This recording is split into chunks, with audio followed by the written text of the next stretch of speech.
Welcome back, SMITE fans, to the SMITE Pro League as we get ready to jump into our third game of the day and our fifth and sixth teams that are coming through here. And if any of the teams that you've seen earlier or the teams that are playing right now, or maybe a team that you haven't seen today, if they're one of your favorites, well, you can buy a great jersey over at shop.smiteproleague.com, brought to us by our good friends over at Skulls. You can get new jerseys for all of our teams for your favorite team out there, or if you just see a jersey that looks really cool, go to the website that I said, or the one that's also on the graphic. Both of those ones work. Shop.hi-rezstudios.com/SPL. Thank you so much to Skulls for being the merch sponsor of Season 9 of the SPL and bringing us some beautiful jerseys for our players and for our fans at home.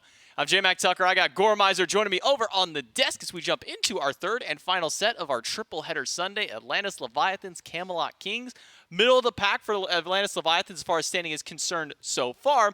Top of the standings for the Camelot Kings to try and continue to hold reign at the very top there, Gore. Yeah, I'm really excited to see how this one goes because I feel like, and again, we've talked about this quite a bit, but the Leviathans in the spot, making a roster swap, dropping a Worlds MVP from their roster, like, this is the kind of thing you do if you think you are going to be able to make a run at Worlds again, right? Like, for Zap, you're looking for a fourth ring. For the rest of them, you want a second ring, right? Things like that to just enhance your team. And it's kind of been that patient, okay, so when is that going to happen, right? We've seen them steadily, I think, improving week to week. And now I think the big question is whether or not they can keep up with teams like the Kings, teams like the Dragons, who are so far right now kind of the dominant forces in the SPL.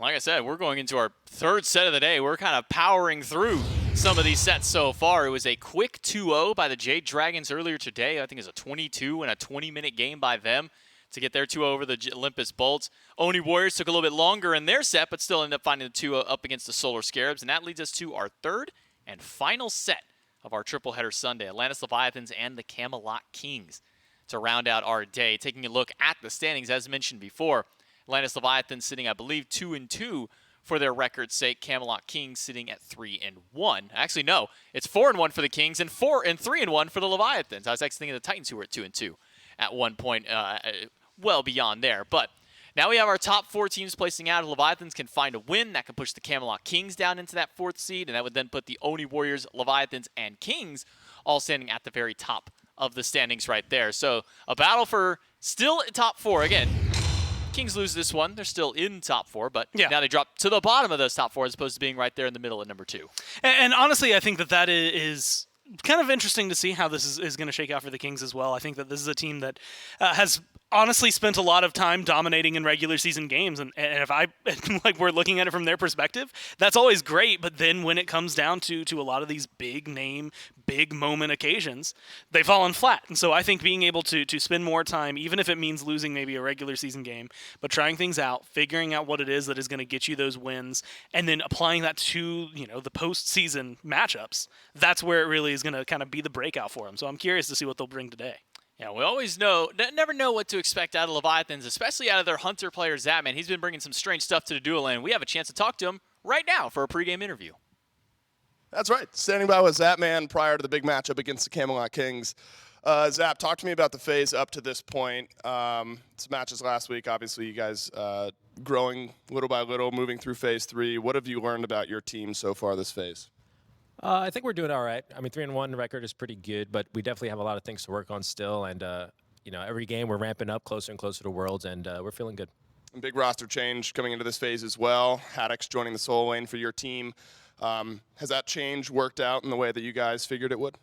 Yeah, definitely. Haddock's has been a great addition to the team. He's he's a really good theory crafter. He talks a lot. He likes to make calls, all those kind of things, and we love having him.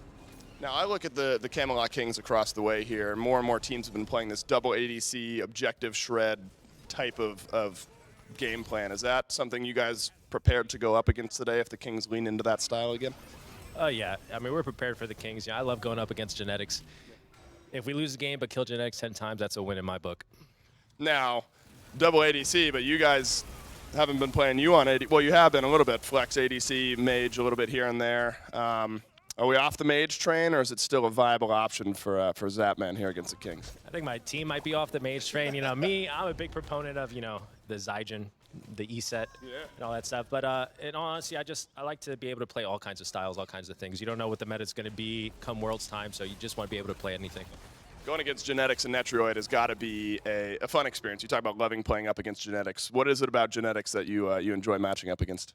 I think he's just a good guy to banter with. You know what I mean? He's not afraid to talk a little smack. We talk smack to each other all the time. It's good fun, and I think it's fun for the fans too. Kind of final thoughts here. Moving through the phase, getting towards Worlds. Are these feeling more and more high-stakes games of Smite as we get closer to Worlds, Phase 3 playoffs, things like that? Yeah, I started to stop feeding in scrims, so I know. That's how you know it's Worlds time. Perfect. Zap, best of luck against the Kings. Thanks for your time. Thank you. No longer feeding in scrims means that Zapman is getting ready for Worlds, but can he no longer feed in game as well? That's always a question at least to be left to the other team, because sometimes it does feel like Zapman is the eye of interest for a lot of the pro teams out there. Try and shut down Zapman. Maybe you have a better time against the Leviathans, but it always kind of comes back to the Leviathans kind of method where, okay, well, Zapman died. Now we win the team fight, kind of joking going back through. But up against Zapman is Netroid and Genetics on the Camelot Kings, the dual lane of there. And I like hearing that Zapman actually does have some favorite matchups to have there, even if it is only to talk a little bit of smack between themselves. Genetics, a big theory crafter for that team on the Camelot Kings. Yeah. And Netroid's been playing a lot of different stuff in the dual lane as well. Not a lot of the traditional hunters. When we think of Netroid, we've been seeing a lot of the Chiron pop in there for him specifically. And sometimes we may see a little bit of a Mage ADC thrown his way as well. Yeah, honestly, I really like watching Netroid play because of the fact that he's been very consistent. It was actually really surprising. You go back, getting a Season 8, and it's announced that Netroid dropped from what was then the current Leviathans roster. Hardcore was taking his place. It was like, okay, what's going on here? And he gets picked up by the Kings, and it's like, okay, well, that's interesting. How's that going to work out for you? I have never been more surprised by two players clicking together than seeing Netroid. Like, it just the way that he and Genetics mesh for a duo lane gives them a lot of control, a lot of synergy, and a lot of that was right off the bat. Now they've got all of the experience since then together. Netroid was always a very phenomenal carry player. It was just whether or not they were being enabled. And, you talk about the Leviathans, and I'm sure we'll get into it, but like the conversation, even with Netroid, was Shinto or Net. Then it was Shinto or Hardcore. Then it was Shinto or Zap. One of the two is going to pop off. Not usually both. It just kind of depended game to game. But like if they were winning, guaranteed one of them was always ahead. I feel like they've gotten to carry that over here. Big Man Kings is a very, I think, big pressure point for the Kings in the early game. Netroid is not going to be the one that is so far and ahead of lane. Like sometimes it happens, right? Sometimes you'll get first blood, you'll find these kills, but you'll notice a lot of these highlights are from late game, right? Netroid turns into a phenomenal team fight hunter, plays a lot of really great team fight gods. You got to bring up the Chiron when you're talking about this guy, because this is something that the Kings kind of, I would argue, stylized and brought into the meta in a way that wasn't being done by a lot of others, and more so that Chiron was being played.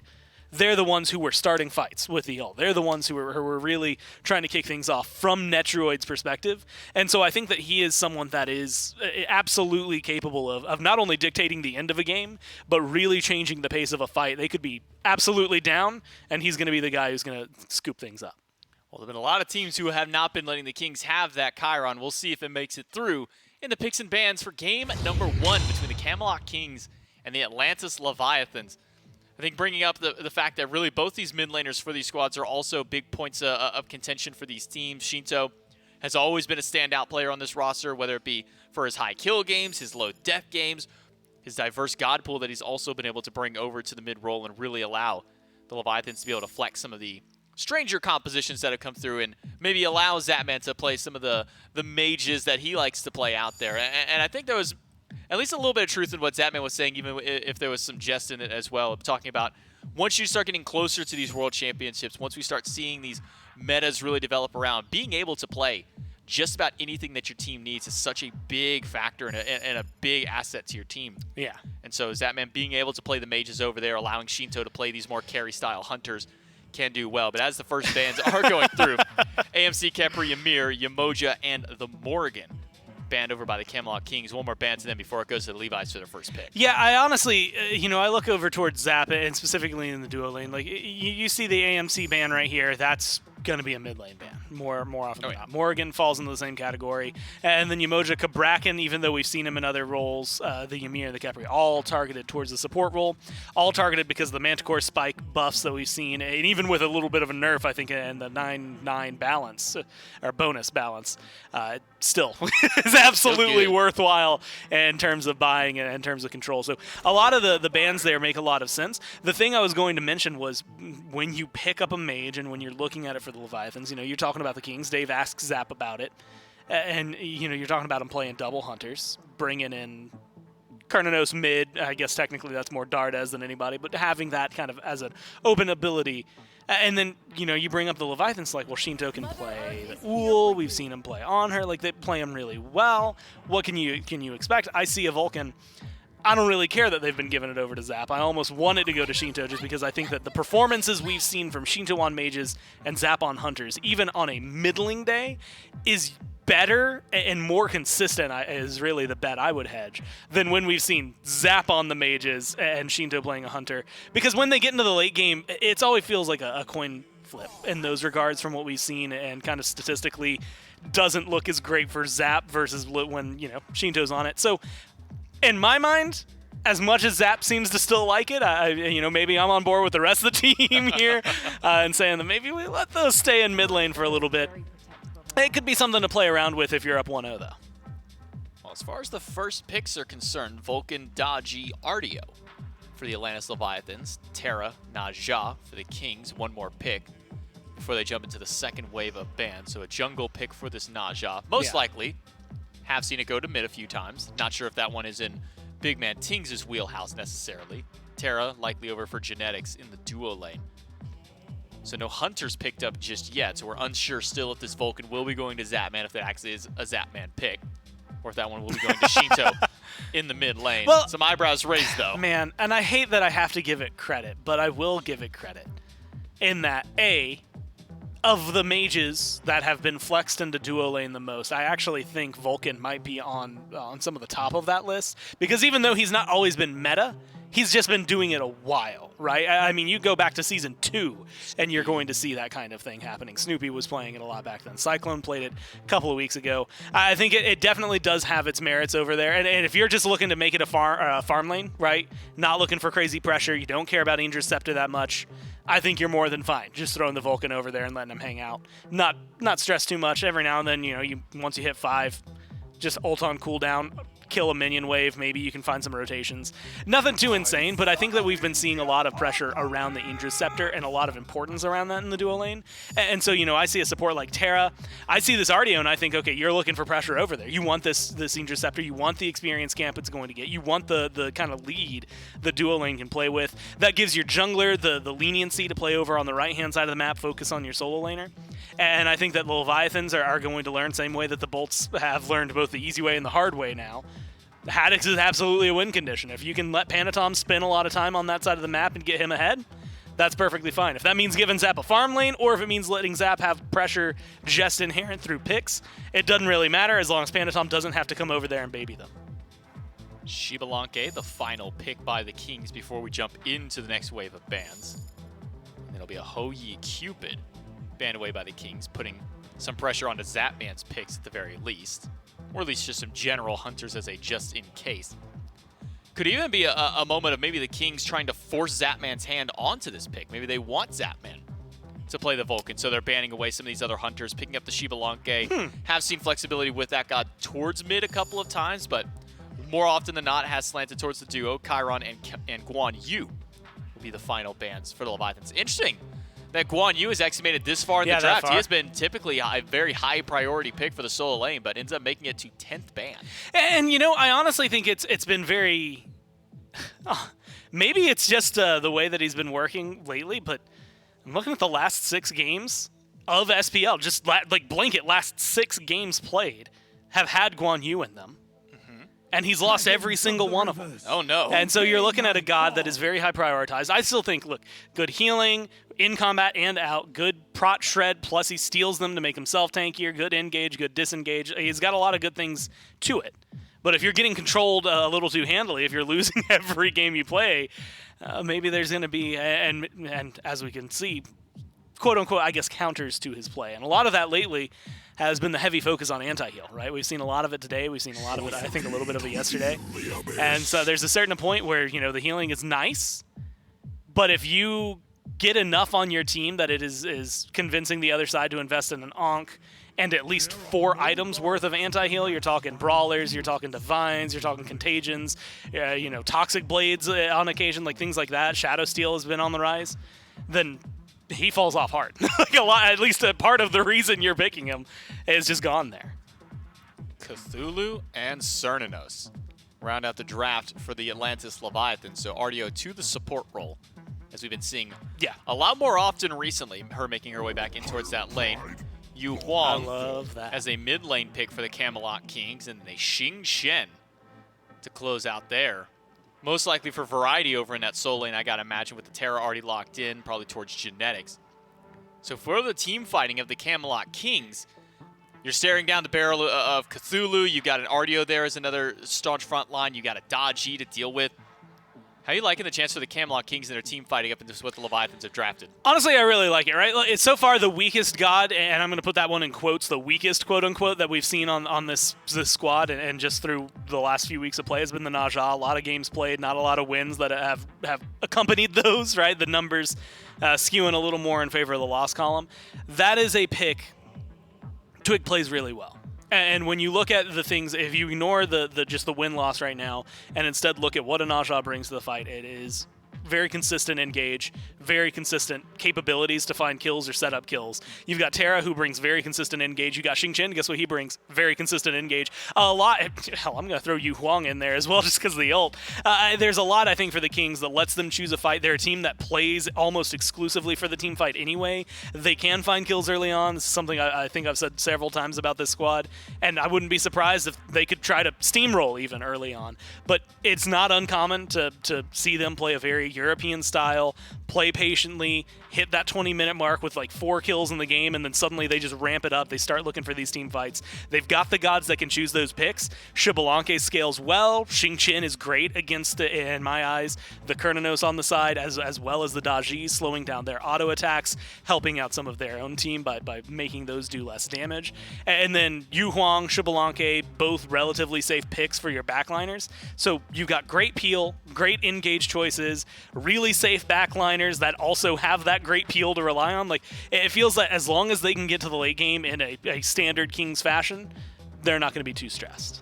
I don't imagine the Kings will get to a late game in anything but a standard Kings fashion. Seems every game that we go with them, especially as of recent, has been maybe 4 to 5 kills by the time we hit this 20-25 minute mark. And I mean, hell, we even saw a game where they won with, I think it was only 5 kills to their name by the end of the game there. So the Camelot Kings, very familiar with this long, drawn-out style of play. It's up to the Leviathans to see if they can catch them off their groove. Atlantis Leviathans, Camelot Kings, game number 1 with Dave and Hurrywin. That's right. That's right. Hurry's with me. And what a way to end this weekend. Atlantis Leviathans and the Kings will be going toe-to-toe. A couple of teams in the top 4 in the league, Hurry, and a couple of teams that are trying to keep pace with the rest. Now, this would be interesting. We've seen purple buff invades by supports. Oh, no, is that, man? Because, I mean, wrong, you might walk over to purple. At some point, though, yes, you got to scatter to the wind and realize that it's just not going to happen. I admire the thought process, though. I suppose, Hurrywind, if wrong you does step forward, goes to the purple buff, then could be an easy first blood for the Kings. Yeah, I reckon we should see a little bit more of those groupings, honestly, with how these teams have been setting up here in the early game. We are going to see some level 1 shenanigans from these supports, as we've now become accustomed to. It looks like Genetics is thinking about forcing his head in here to make this play. Maybe he'll just go for sides. We saw Jake die for this play in this exact same matchup on this exact same side of the map a little bit earlier. One more. Well, yeah, let's do another lap. Why not? Yeah, but player damage, I mean, wrong you is just padding his stats at this point. Yeah, 206. Everyone else at 0. What's his goal Is it, here? I mean, is it still worth for Genetics to try to steal away the littles? I'm not sure if... It looks like he knew that they did not want to use their hog, and he was going to go for a Hail Mary steal. Okay, good double stun. It's okay. Yeah, okay. I think maybe just forcing Little cheeky play. wrong you and Zapman to consider other alternatives, but Zap able to get all of the purple buff. Netroid does as well. So really, depending on where wrong you is positioned, wrong you the only one behind. Stun again, but Zapman has used the beads. We're finally brawling at level 2, and it's Genetics who picks up first blood, and Genetics yelling in the player cam. Camelot Kings with a big play right off the bat, and it's first blood in a minute.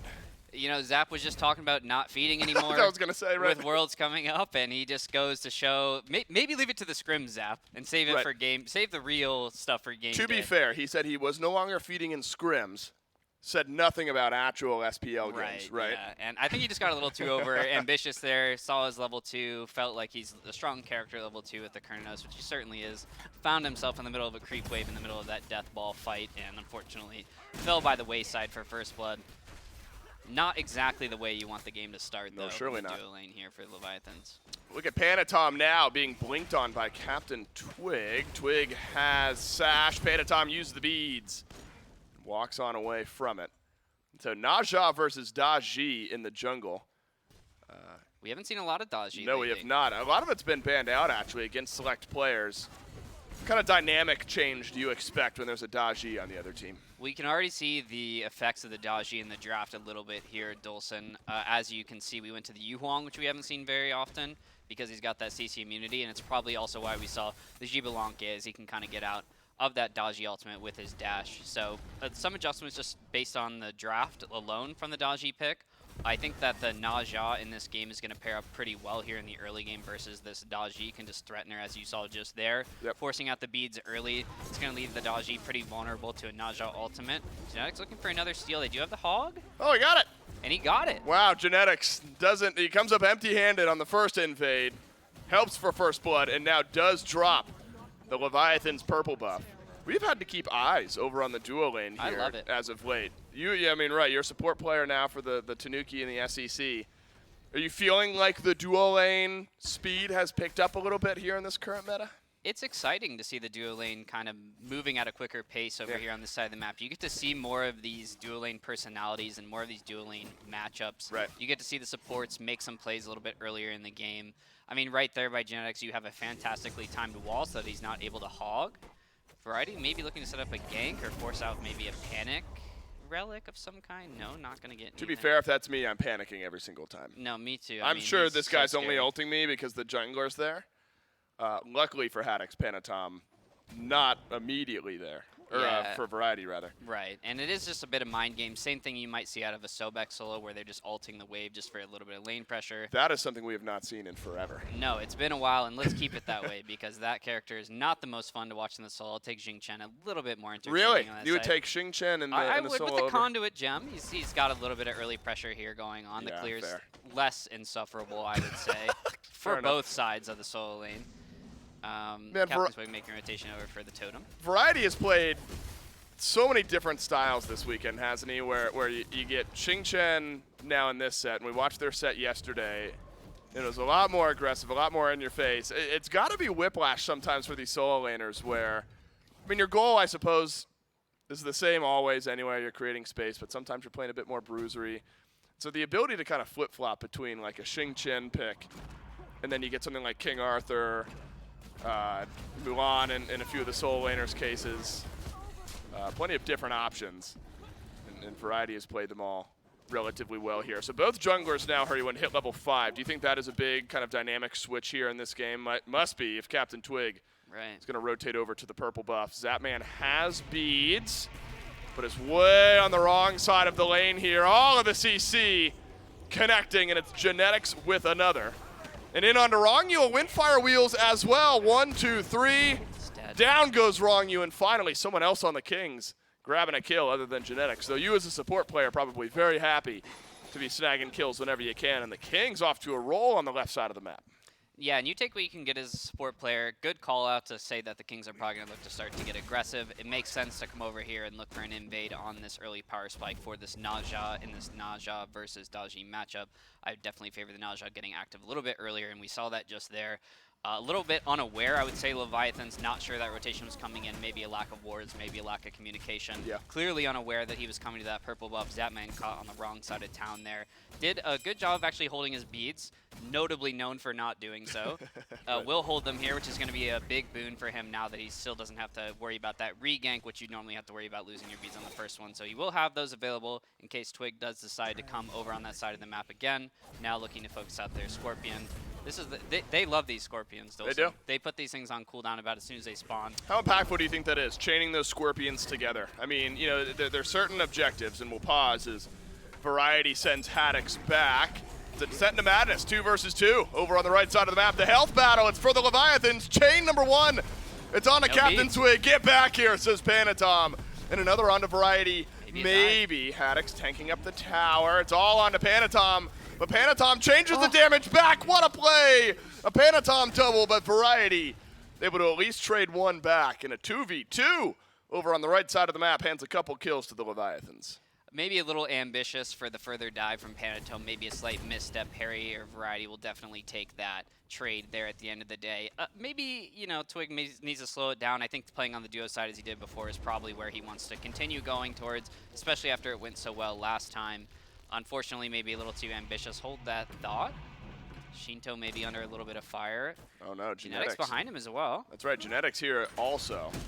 Unsure about the wall cooldown, maybe just saving it or not wanting to fully commit. Man, this has been tumultuous for the Leviathans. Outside of that nice two-kill play over on the right side of the map, it's just felt like the Kings have sort of run things. And I do want to rewind. You point out the greater Scorpion presence for the Camelot Kings sometimes can be an afterthought. We talked a lot when they first got added into the map as far as adding buffs to camps, and I still might not get a chance to talk about it. No, they want to fight. Twig want to scrap.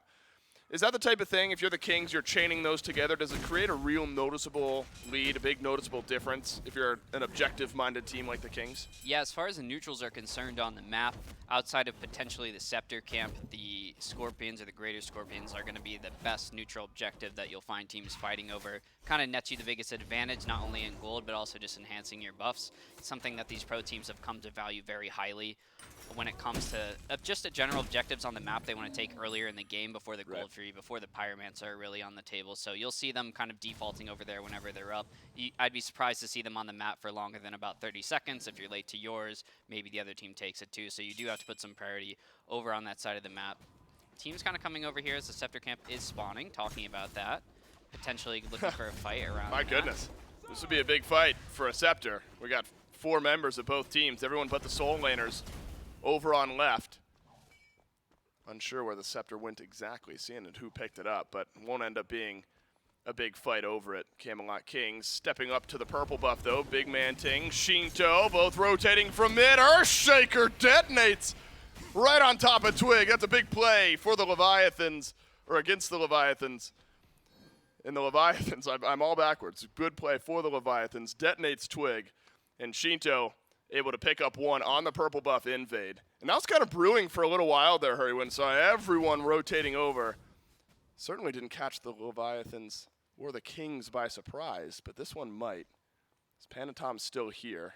Yeah, they don't want to lose these cups here. They don't want to lose these offerings, so Genetics kind of waiting around. So many objectives. To dissuade them. There are a lot of objectives, and that's what I love about this meta, is there is a lot to fight over there if you really want to get active.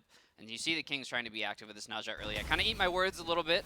Twig going to duo side almost immediately after me saying that and just biting the dust before he really got a chance to play the game. This is the price he's going to pay for electing to go for this blink first. That RDO stun sort of catching him off guard before he has a chance to immune anything with the sash, with the ultimate, sort of just get CC chain into his death. That's just going to be kind of a skill matchup thing that you have to deal with whenever you elect to go the blink over the beads in the early game. I don't think Twig's going to be too upset about his choice, just kind of an unfortunate situation. Raider Scorpion, oh no, this one's stolen by the Kings. They love their Scorpions. My they goodness. will put ults in those things. What are the odds we finally provide a microscope to the Greater Scorpion for the first time in months? And the Kings are playing around them heavily. They're stealing them away from the Atlantis Leviathans, buffing up. And you can see it in the gold lead. Yeah, right. Nice little 1,000 gold lead, only the 1 kill lead, and a Pyromancer now pulled. The Leviathans, every once in a while considering answering back with the Gold Fury, not the case. But this time, yes. Look at the left side of the map. A collapse of 4 Leviathans around this Gold Fury. It's only Netrioid here. They have As Darkest of Nights drops it. Panatom and Netrioid battling it out. Panatom hits the Palau. That's a big kill for the Leviathans, and a Gold Fury to the Levis as well. And just like that, Hurry went to the gold lead, evens right back up again. The Greater Scorpions might make the difference here. And a good bit of objective play for the Leviathans to answer back. Yeah, great answer back Also a great deep zone by Panatome to find Netroid. Maybe a little too greedy looking in to try to dissuade them from trading back that Gold Fury. Ends up paying with his life, does end up holding the beads, which once again will be a big win against either of these team comps with the Daji, with the Naja jungle. So he'll be happy as those beads, but unfortunately dies alongside losing that objective, which is going to make that objective loss a little bit more painful, knowing that you lost someone for it on top of everything. Ultimately, I do think that trade favors the Leviathans with the kill on top of everything. Leviathan's feeling just fine with that over on left. So often we see the Pyro and the Gold Fury traded out with the extra kill. Feeling good. And so far, you know, we haven't seen Daji, to your point, been heavily banned out, only a handful of junglers been able to get their hands on it. Now it's Panatome off to a 3-1 start, one level ahead of Captain Twig over on the other side. Hasn't been much pressure onto Tings yet. He's been happy kicking it back, farming things up here. You mentioned the Yu Huang and how strong that might be against Panatome. So I imagine you're happy with the way Panatome has played this Daji so far, the target selection and maybe the mobility around the map to sort of fit what Panatome is even able to do against the Kings. Yeah, Dave, we've seen this Daji ban so often because it's a pick that can become a problem very fast. Right. Not only does she have the ability to pull beads from multiple people in one team fight, but she has just a fantastic late game. She's kind of a carry's worst nightmare. People are just sort of getting erased from the map when she gets 4, 5, 6 items. And Panatome's kind of accelerating himself to that point in the game at this point now with the great start that he has with the 3-in-1 slash line. Compared Naja to that for me. On the flip side, Twig has had a decent game so far, 1, 2-1. Jotun's into Crusher. Similar potential, or you think Daji runs away with it later on? Well, you'll notice that Naja sort of go towards a more hybrid style in some way or another. At the very least, maybe picking up a Magi's later in the game. They have to transition to maybe a little bit more of an initiation style jungler, less of a hard carry, less of a one-shot type of play style from the Naja. Naja definitely at this stage in the game still providing a lot of damage, but as the game moves on, we'll see him transition into a little bit more of like a hybrid style that we know Twig is comfortable on, that we know Twig likes. That will still suit the Kings team comp as things progress here. Uh-oh, Panatome, he's found Twig. Look at the burst damage from the hi-rez. Chain number 1 onto Twig, who's pulled back again. That's the combo. And Shinto has followed up his jungler. Panatome now left running on the wrong side of the fight. And the Kings able to snag back a kill onto the opposing jungler. Could have been a lot worse there for the Camelot Kings. That was brilliant setup from Panatome. But as much as you talk about Naja and big burst follow-up on the Windfire wheels, he's not getting up. Absolutely has the option. Yeah, he's not able to get it up in the air because he's getting aggressed on first. Now that he's going to be able to buy the beads, I don't see that being as much of a problem now that he has an option to get out of this Powwow. That isn't his ultimate. Now he can use those beads and then have the ultimate to take someone up in the air later in the fight. I think that's really going to change the dynamic of how these fights have been going so far. We talked about his relic choice earlier in the game, but now that he does have the beads, now that he hits level 12, I do think these fights are going to look a little bit different. They can't just focus out Twig and rely on pulling him back in later in the fight. So we'll have to see how that kind of changes the dynamic of these fights around the mid. I mean, it's been so awkward for Twig where you see the chain connect and it's kind of the little dance like, all right, when is he going to pull me back in? Well, I have to use those beads right away. Stuns connecting, yes indeed. Beads picked up. Beads used. Haddock sent some damage Twig's way. But again, remember last time it was Panatome who was a bit out of sorts on the end of a good team fight start. If you're Haddock, you're hoping that's not you. Disengage out, Shinto. Just buying some space. Back in. Oh, that's right, Haddock's still under the mid lane. Tier 1, is that tower shot enough? No, but Variety's damage is. My goodness, the Leviathans a bit split here, but so are the Camelot Kings. Netroid now suffers second death, this time at the hands of Panatome. Purple buff drops down, double stun from Genetics, but it's only Variety rotating in. So the damage may be a bit lacking as far as the chase down goes. But Zapman is low and will successfully dash away. Maybe Hurrywind. The turnaround. It's Variety, yeah, that needs to be worried here. Ultimate drops down from Genetics. A 3-man rotation and another double stun from Genetics, who's just been on it on this Terra. The last bit of mana used for the walls. And without full eyes on the Camelot Kings, probably smart now to turn tail and head out for the Leviathans. Yeah, and what I think we're going to continue to see this game is Variety looking to pick up Haddox at the end of his ultimates. Haddox electing to go for the blink instead. So if he's not winning the fight in his ultimate and Variety's able to save his, Pyromancer, ult, Twig falling Whoa. down to Shinto. A little bit of a greedy pyro pull. Shinto sniffs it out and ends up taking out Twig on the backside, which will chaotic. stop them on this Pyromancer as well. That's going to be a big win for Shinto. He's happy to take that in his farm path, just walk out of his way and just pick up a quick kill on Twig, dissuade them from the Pyromancer. Yep. That's going to be big for him there. Man, I mean, a bit of a chaotic game now between these two teams. Been a lot of individual chase downs and could be a Pyromancer pull. Yeah, the For counter the pull. Atlantis Leviathans. Smart play. Twig still dead for 10 seconds. So even if a fight breaks out, maybe still favoring yourself if you're the Leviathans, but will not fully commit. Have the Earthshaker, but still not feeling confident. Hurrywind with the one-man advantage and pulling that Pyromancer in front of the Kings. Yeah, I think that death maybe rattled Haddix a little bit, knowing that he can actually die here. Using the against his turret team. Yeah, honestly, a smart play to just leave the turret there just to kind of dissuade that. But Harry seeing Variety seeing an opportunity to potentially use that to his advantage. Right. Will get sniffed out. So ultimately won't be able to make that play. Would have been fun if we got to see that little interaction. There's a lot of cool things you can do with Vulcan Turret. We don't talk about it too often here on the cast, but sometimes you can kind of leave that turret around to help your team with objectives. Whoa. Them going in. Whoa. Oh my goodness. Twig, he's got to dash away, but is it going to be enough? Remember, still doesn't have beads. No 8 beads. seconds away from the beads, but my goodness, the mobility. Too And fast. Twig dodges it all out. Had to dodge everything. Beads just now coming back up. And a couple big ultimates get used. Could be an opening now for the Camelot Kings with no dodge ult, no Earthshaker. Maybe fight around this Oni Fury, but it's actually the Leviathans who are pulling the Fury themselves. The Camelot Kings close. The Camelot Kings steal. Wow. And now the Leviathans left running empty-handed. Amazing ultimate from Big Man Tings to steal away that objective. I was going to say, I still think the Leviathans have pretty solid secure just with that standard Vulcan combo, but not enough to out-secure that Yu Huang ultimate, not enough to secure when they're G Belanque ulted, possibly a little bit hard to see what's going on there. It's not something that's easy to tell from our perspective, but from the player's perspective, they obviously can't see, so it does make those situations a little bit more chaotic. They're going to run and pick up the Pyromancer right away, maybe fishing for a pick or even a Fire Giant pull. Variety with his signature deep zone here, too. They are going to sniff it out. I was going to say, Variety, I say uh-oh for him, but maybe it's the Leviathans who've got to be wary. Wrong you. Got to use the beads, and that means he is sent back into the awaiting arms of Big Man Tings. Fire Giant has been dropped, but a 5v4 advantage now for the Camelot Kings. Earthshaker drops. 3-man knockup from Haddix. Wild Hunt, it's big from Zapman as well.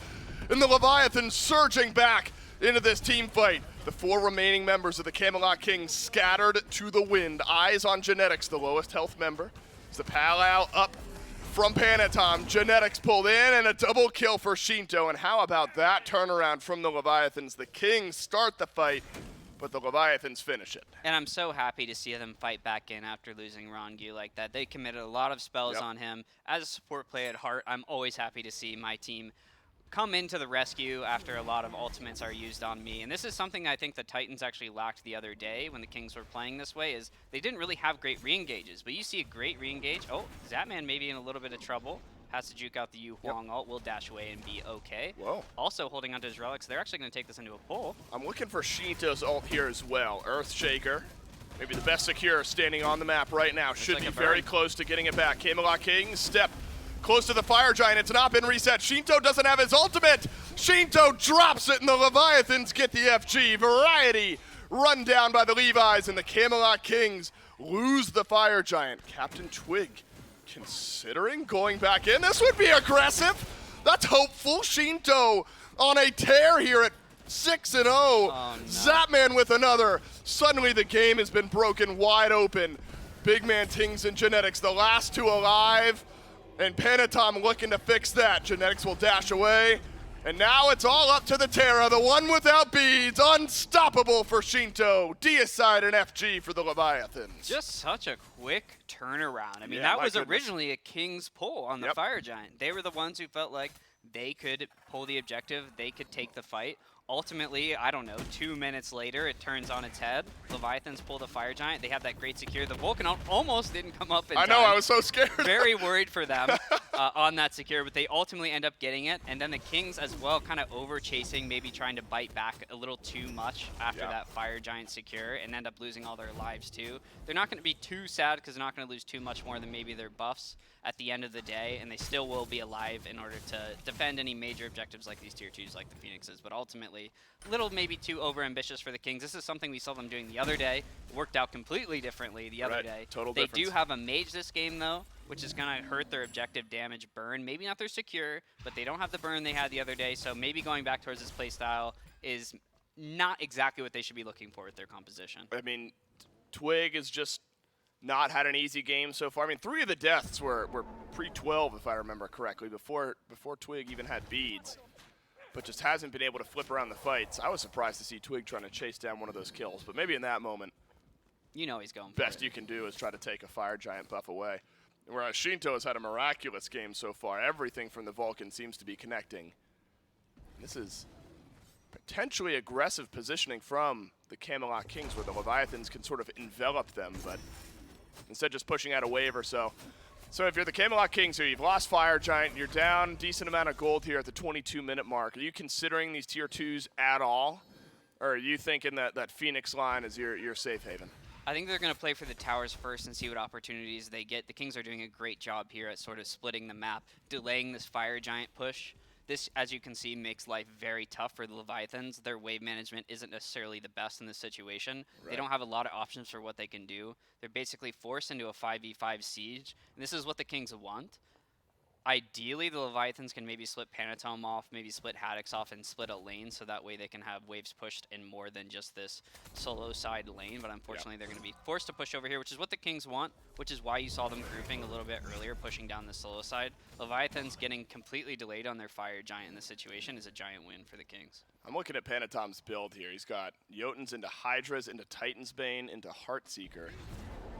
I mean, that's got to be close to a one-tap on some of these carries, and then big chunky damage onto anyone from the front line that may step up.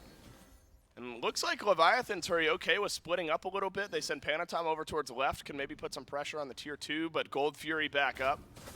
That'll be still worth a decent amount of gold here. Yeah, I think Gold Fury is going to be probably all they get out of this situation. Fire Giant falling off them pretty soon here, probably in the next 30 seconds or so. So no more towers, no more siege, potentially, unless we see a late tier 2 push, which I'd be surprised if we catch the Kings slacking on this. It looks like Pantome's going to be back, he's actually going to be backing up, so we won't. Yep. The Leviathans also basically just gaining this Fire Giant to gain the Pyromancer and the Gold Fury, and that's all they're going to net out of this. This is a big win for the Kings once again. I mean, I'm not really sure what happened with the Leviathans. Maybe they thought they'd catch them off guard in that split push on the right side and they could take that into a siege. But ultimately, this is going to fizzle out into nothing. It's going to be another Fire Giant fight more than likely, David. Yeah, with how bad that could have gone for the Camelot Kings. Far from worst case scenario. However, you'd rather just, grab the FG and not have to deal with the Leviathans picking up as much gold as they did. This could be a decider, though. Check out. God, I was hoping for the damage on the Twig. There it is, half HP. Has the beads. After an auto or two. Needed to use the beads. My goodness, That Panatome damage hurts. Level 18 for Captain Twig. And there's a great glimpse at what the Bumba's Hammer now added into the build can do.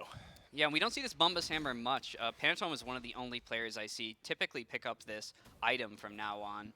It used to be an item that was really quintessential to, for example, the Gilgamesh build, the hybrid Gilgamesh build we saw a little bit of last year. Rip Gilg. Right. He is not around anymore. No. All carries happy to see that because that character was an absolute nightmare with that build. So the Bumba's Hammer, since some nerfs and since some other changes, hasn't really been getting picked up. I do think it's probably pretty strong on this Daji here. Now, restoring ultimate cooldowns again, so a strong option for a character so reliant on their ult cooldown. So probably a good pickup. We see the damage he can put out there, so he definitely has his damage online at this point, we can safely say. Able to safely fish out those nausea beads, which is going to be pretty important for this Fire Giant fight. Yeah, another 110 seconds or so left on the beads, whereas Panatome has the Pal back and ready, so worthwhile trade for sure. Panatome turning the eyes of 3 members of the Kings. Pal up. At this point, you're spending some time, but Twig has been brought back. That's the Earthshaker from Shinto. Twig headed the wrong way and headed to the grave as the Leviathans turn their eyes for the 6th time towards Captain Twig. Still missing beads for about a minute and a half. But Earthshaker and Pal now down, Hurrywind. Right. A couple big ultimates missing. Some big ultimates missing, but they're still feeling confident enough to pull this Fire Giant right now. Haddix actually playing zone. And Haddix getting chunked down just a bit. Shinto backfires. Varieties look towards him. More big damage from the Leviathans this time. A lot of it provided by Zapman. Shinto again, a double kill for Shinto. And Big Man Tings, the last one on the map. This Fire Giant will go quietly as it can for the Leviathans. 4 more kills in the back pocket. I imagine this FG buff a bit more active as far as towers and potential Phoenixes. They're going to take this right into a mid-Phoenix almost surely. They got some kills alongside this Fire Giant. The timing's pretty good. I don't think this is going to be quite enough to end the game, especially with a couple tier 2s up in this case, but I do think they're going to push for this mid-Phoenix. I wouldn't be surprised if they get it without too much contention here. Unfortunately, just off the backside of maybe a little bit of a stubborn play from Captain Twig. Twig back up, still without beads for 20 seconds. Earthshaker up. Oh, caught Twig. That's half of his HP gone. And the ultimate down as well. That has got to be aggravating. I mean, I think the damage charts do a fantastic job of highlighting what's been happening to the Kings here, where Shinto has hit just about everything this game.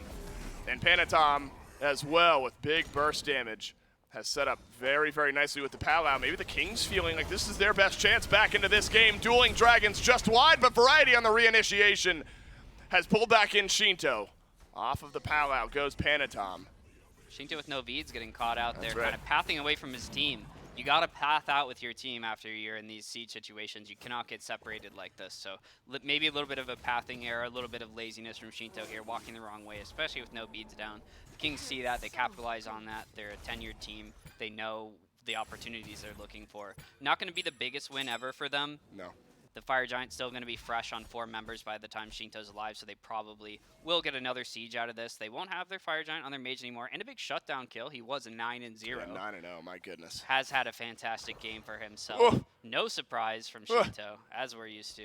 22,000. Well, the experience matters less, but still crazy to see 22,000 experience. Coming close to 20 for most players, but that gold lead is getting a little out of control, if not completely. And genetics at level already. 15, you can get that starter upgrade. He's got his starter item. He's got all he needs. We gotta throw a bone to the supports every once in a while, right, Hurrywind? Maybe And we drop it to 13 in the next update. Yeah, they were saying 15 is too low. You're I thinking think we it go could further. lower. Yeah, come on. Right off the He's bat, barely you can upgrade 15. it. It's 30 minutes. Come Yeah, on, poor give him a break. dude. Well, Oni Fury taken by the Camelot Kings. Big Haddix win. has been relentless on this Cthulhu. And I think an opportunity to talk about Cthulhu and how Cthulhu has sort of come back into the meta over the last couple of days. Even just the one Cthulhu comp, Descent into Madness, we saw Final K look really good on that pick earlier on, helped out with a pentakill for Scream. It's been a transition back to Cthulhu, it feels like, Hurrywind, over the last couple of weeks. And I was actually curious about this Cthulhu too, because most of the time we've seen this Cthulhu being picked up lately. It's been in response to these Guan Yu drafts, where Guan Yu is being prioritized really highly, and then we quickly see the Cthulhu locked in response as sort of this counter matchup that I think maybe Final K is the first one who kind of came up with and popularized. But now we see Haddix kind of going to that pick anyway, without there being a Guan Yu in the game. So maybe teams are kind of realizing the power of this pick. Doesn't necessarily just need to be that counter pick. It's just potentially a strong pick in this meta right now. I know it's a comfort pick for Haddix in the past too, so it just maybe made sense for the Leviathans to pick it up regardless, put it in their god pool, not just as a counter pick. Man, with Contagion and Bulwark and Heart Ward. So tanky. So tanky, and my goodness, if you finally get that health bar low, that Bulwark shield, it's going to feel very, very nice. Still, I mean, this felt like a long Fire Giant power play for the Leviathan. Still another 30 seconds left. Somewhat healthy is that mid lane Phoenix. So again, you know, the Kings kind of escape here. Obviously, you want all your Phoenixes up. But as far as worst case scenario, your mid lane Phoenix being about a minute from respawning, far from as bad as it could be, but an overstep with Panatom now has Bloodforge. So Panatom, the ability to chain some kills together in a few of these fights, stick onto those targets a little bit longer. Probably smart here from the Kings, Hurry, to not step out of their base when you don't have full vision on the Leviathans. Yeah, if you see they have some deep wards even here on the duo side, so they probably saw them grouping pretty early on, knowing that this is coming. Fortunately for the Kings, their Phoenix is looking to come up before this Fire Giant spawns, which is actually going to give them a pretty big way back into this game. They're not necessarily going to have to worry about those Fire Giant waves pouring in. Are you going to EFG? Yeah, I mean, if there's any objective in the game that you need to leave everything and fight for, it's EFG, because a good team with EFG is going to wipe your Phoenixes. Right. There's a lot of ways you can play EFG. You can work your way into grabbing these Phoenixes without minions, it's pretty hard to defend against, and most teams know that. So they're going to fight for this EFG most of the time if it is on the board. It's always got to be eyes on Panatom. Just hovering around these walls, and my goodness. Well, there is a ward covering his back, so Panatom's entry, not a surprise, but maybe the rest of the Leviathans. Yes, Genetics taken down by Haddix, and Variety left alone with the rest of the Leviathans, but that's a big push in from Big Man Tings. It's simply not enough. Haddix low and run down by Netrioid, but that's put the Xbalanque on the front line. The Leviathans lose their solo, but they'll pick up 3, a worthwhile trade. Yeah, great deep flank setup by the Leviathans, setting up deep in the jungle to try to catch them off guard. Ultimately, they did fall low, so they aren't going to be able to take this into any Phoenixes right away, so they are going to default back to the EFG. What happened to Variety? Yeah, unsure. Maybe Variety attempting to, Earthshaker. Oh, misses Big Man Tings. He's Fire feeling Giant himself.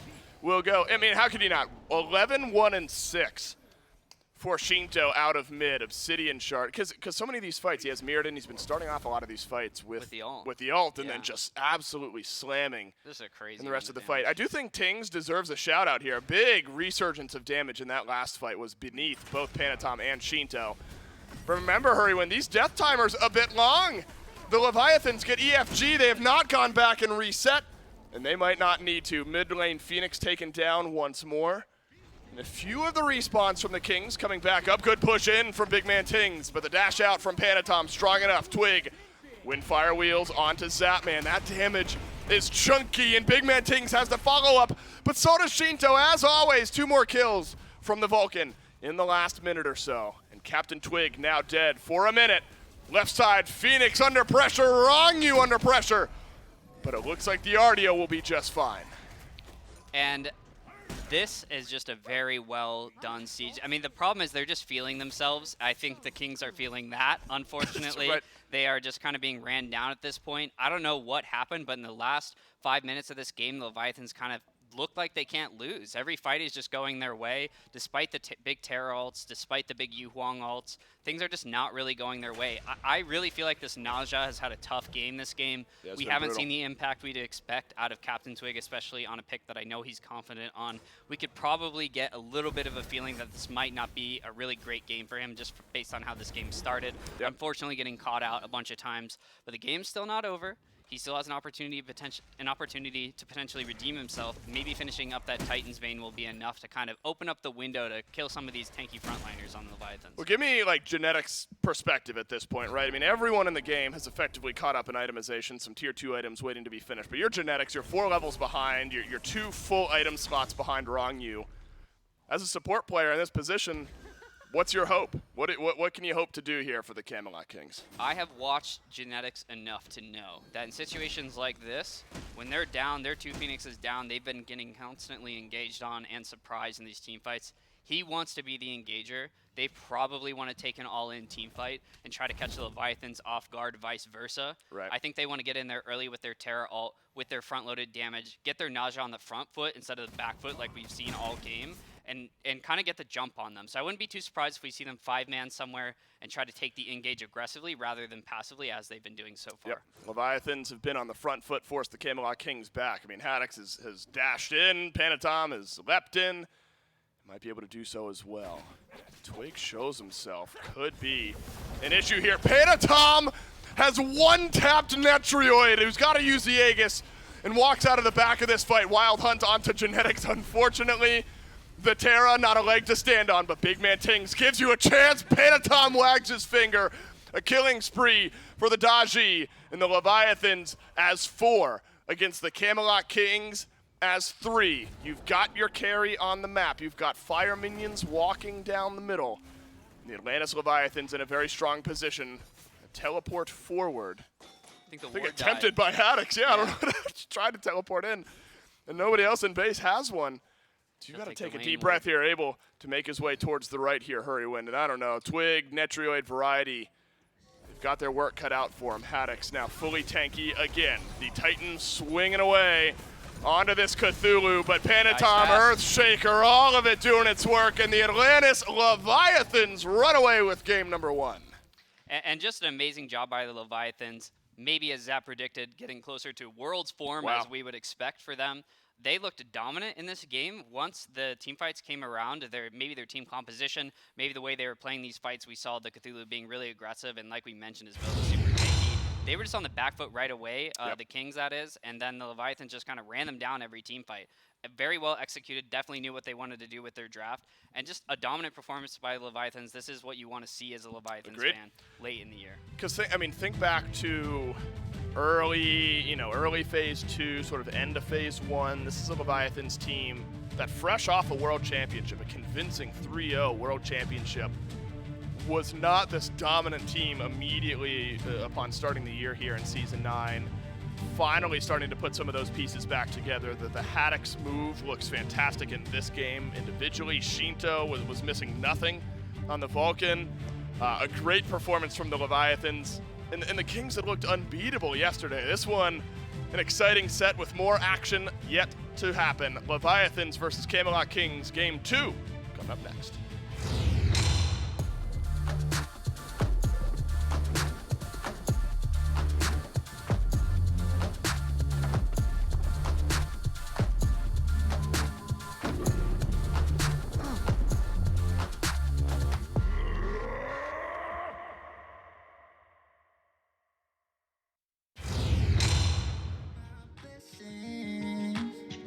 For comparisons, what's from me won't be from me. Yeah, I'ma go through just to grow through. But pay me what you owe me for, I make what you've been saying about me true. True. Tell him I need my money right now. Rob me the juice, they stole out my crown. Sorry to tell you, I know my value.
Game number 1 of our set goes over to the Atlantis Leviathans. And if there's one thing that I know about the number 1, it's that 1 is a prime number. And if you want to also be a primer and have a prime conditioning, I don't know where I'm going with this bit there. Shout outs to our friends over at Prime Gaming. Make sure you make the most of your Amazon Prime subscription, and you get free music, movies, shipping, and more. Then link that to your Twitch account, and you get free games, free content for your games, and a free Twitch subscription. They say that nothing in life comes for free, so you do have to pay for the membership, but then you get all the other great free stuff as extra benefits along with it. So thank you so much to Prime Gaming for being the title sponsor of Season 9 of the SMITE Pro League. Gormizer, I gotta call you out on something here. Is 1 not a prime number? 1 is not a prime number. It needs to be an integer or whole number greater than 1 to qualify as a prime number. I've lost this Because the now. problem is it has to be 1 and itself. 1 only has 1. But it is 1 and itself Yes, in 1. technically, but mathematically, no. So you can use 2.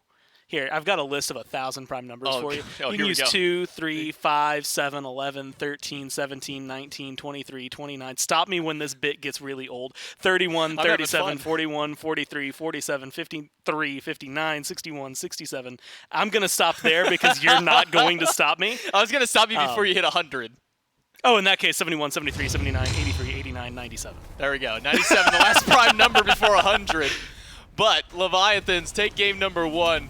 Very back and forth to start this game out, but then the Leviathans are able to open up the door wide open for themselves around the Fire Giant. About 20 minutes into the game, that's the first real big team fight that the Leviathans had won out. Pretty handedly got Fire Giant on all 5, and then from then, the Camelot Kings were playing on the back foot the remainder of that game.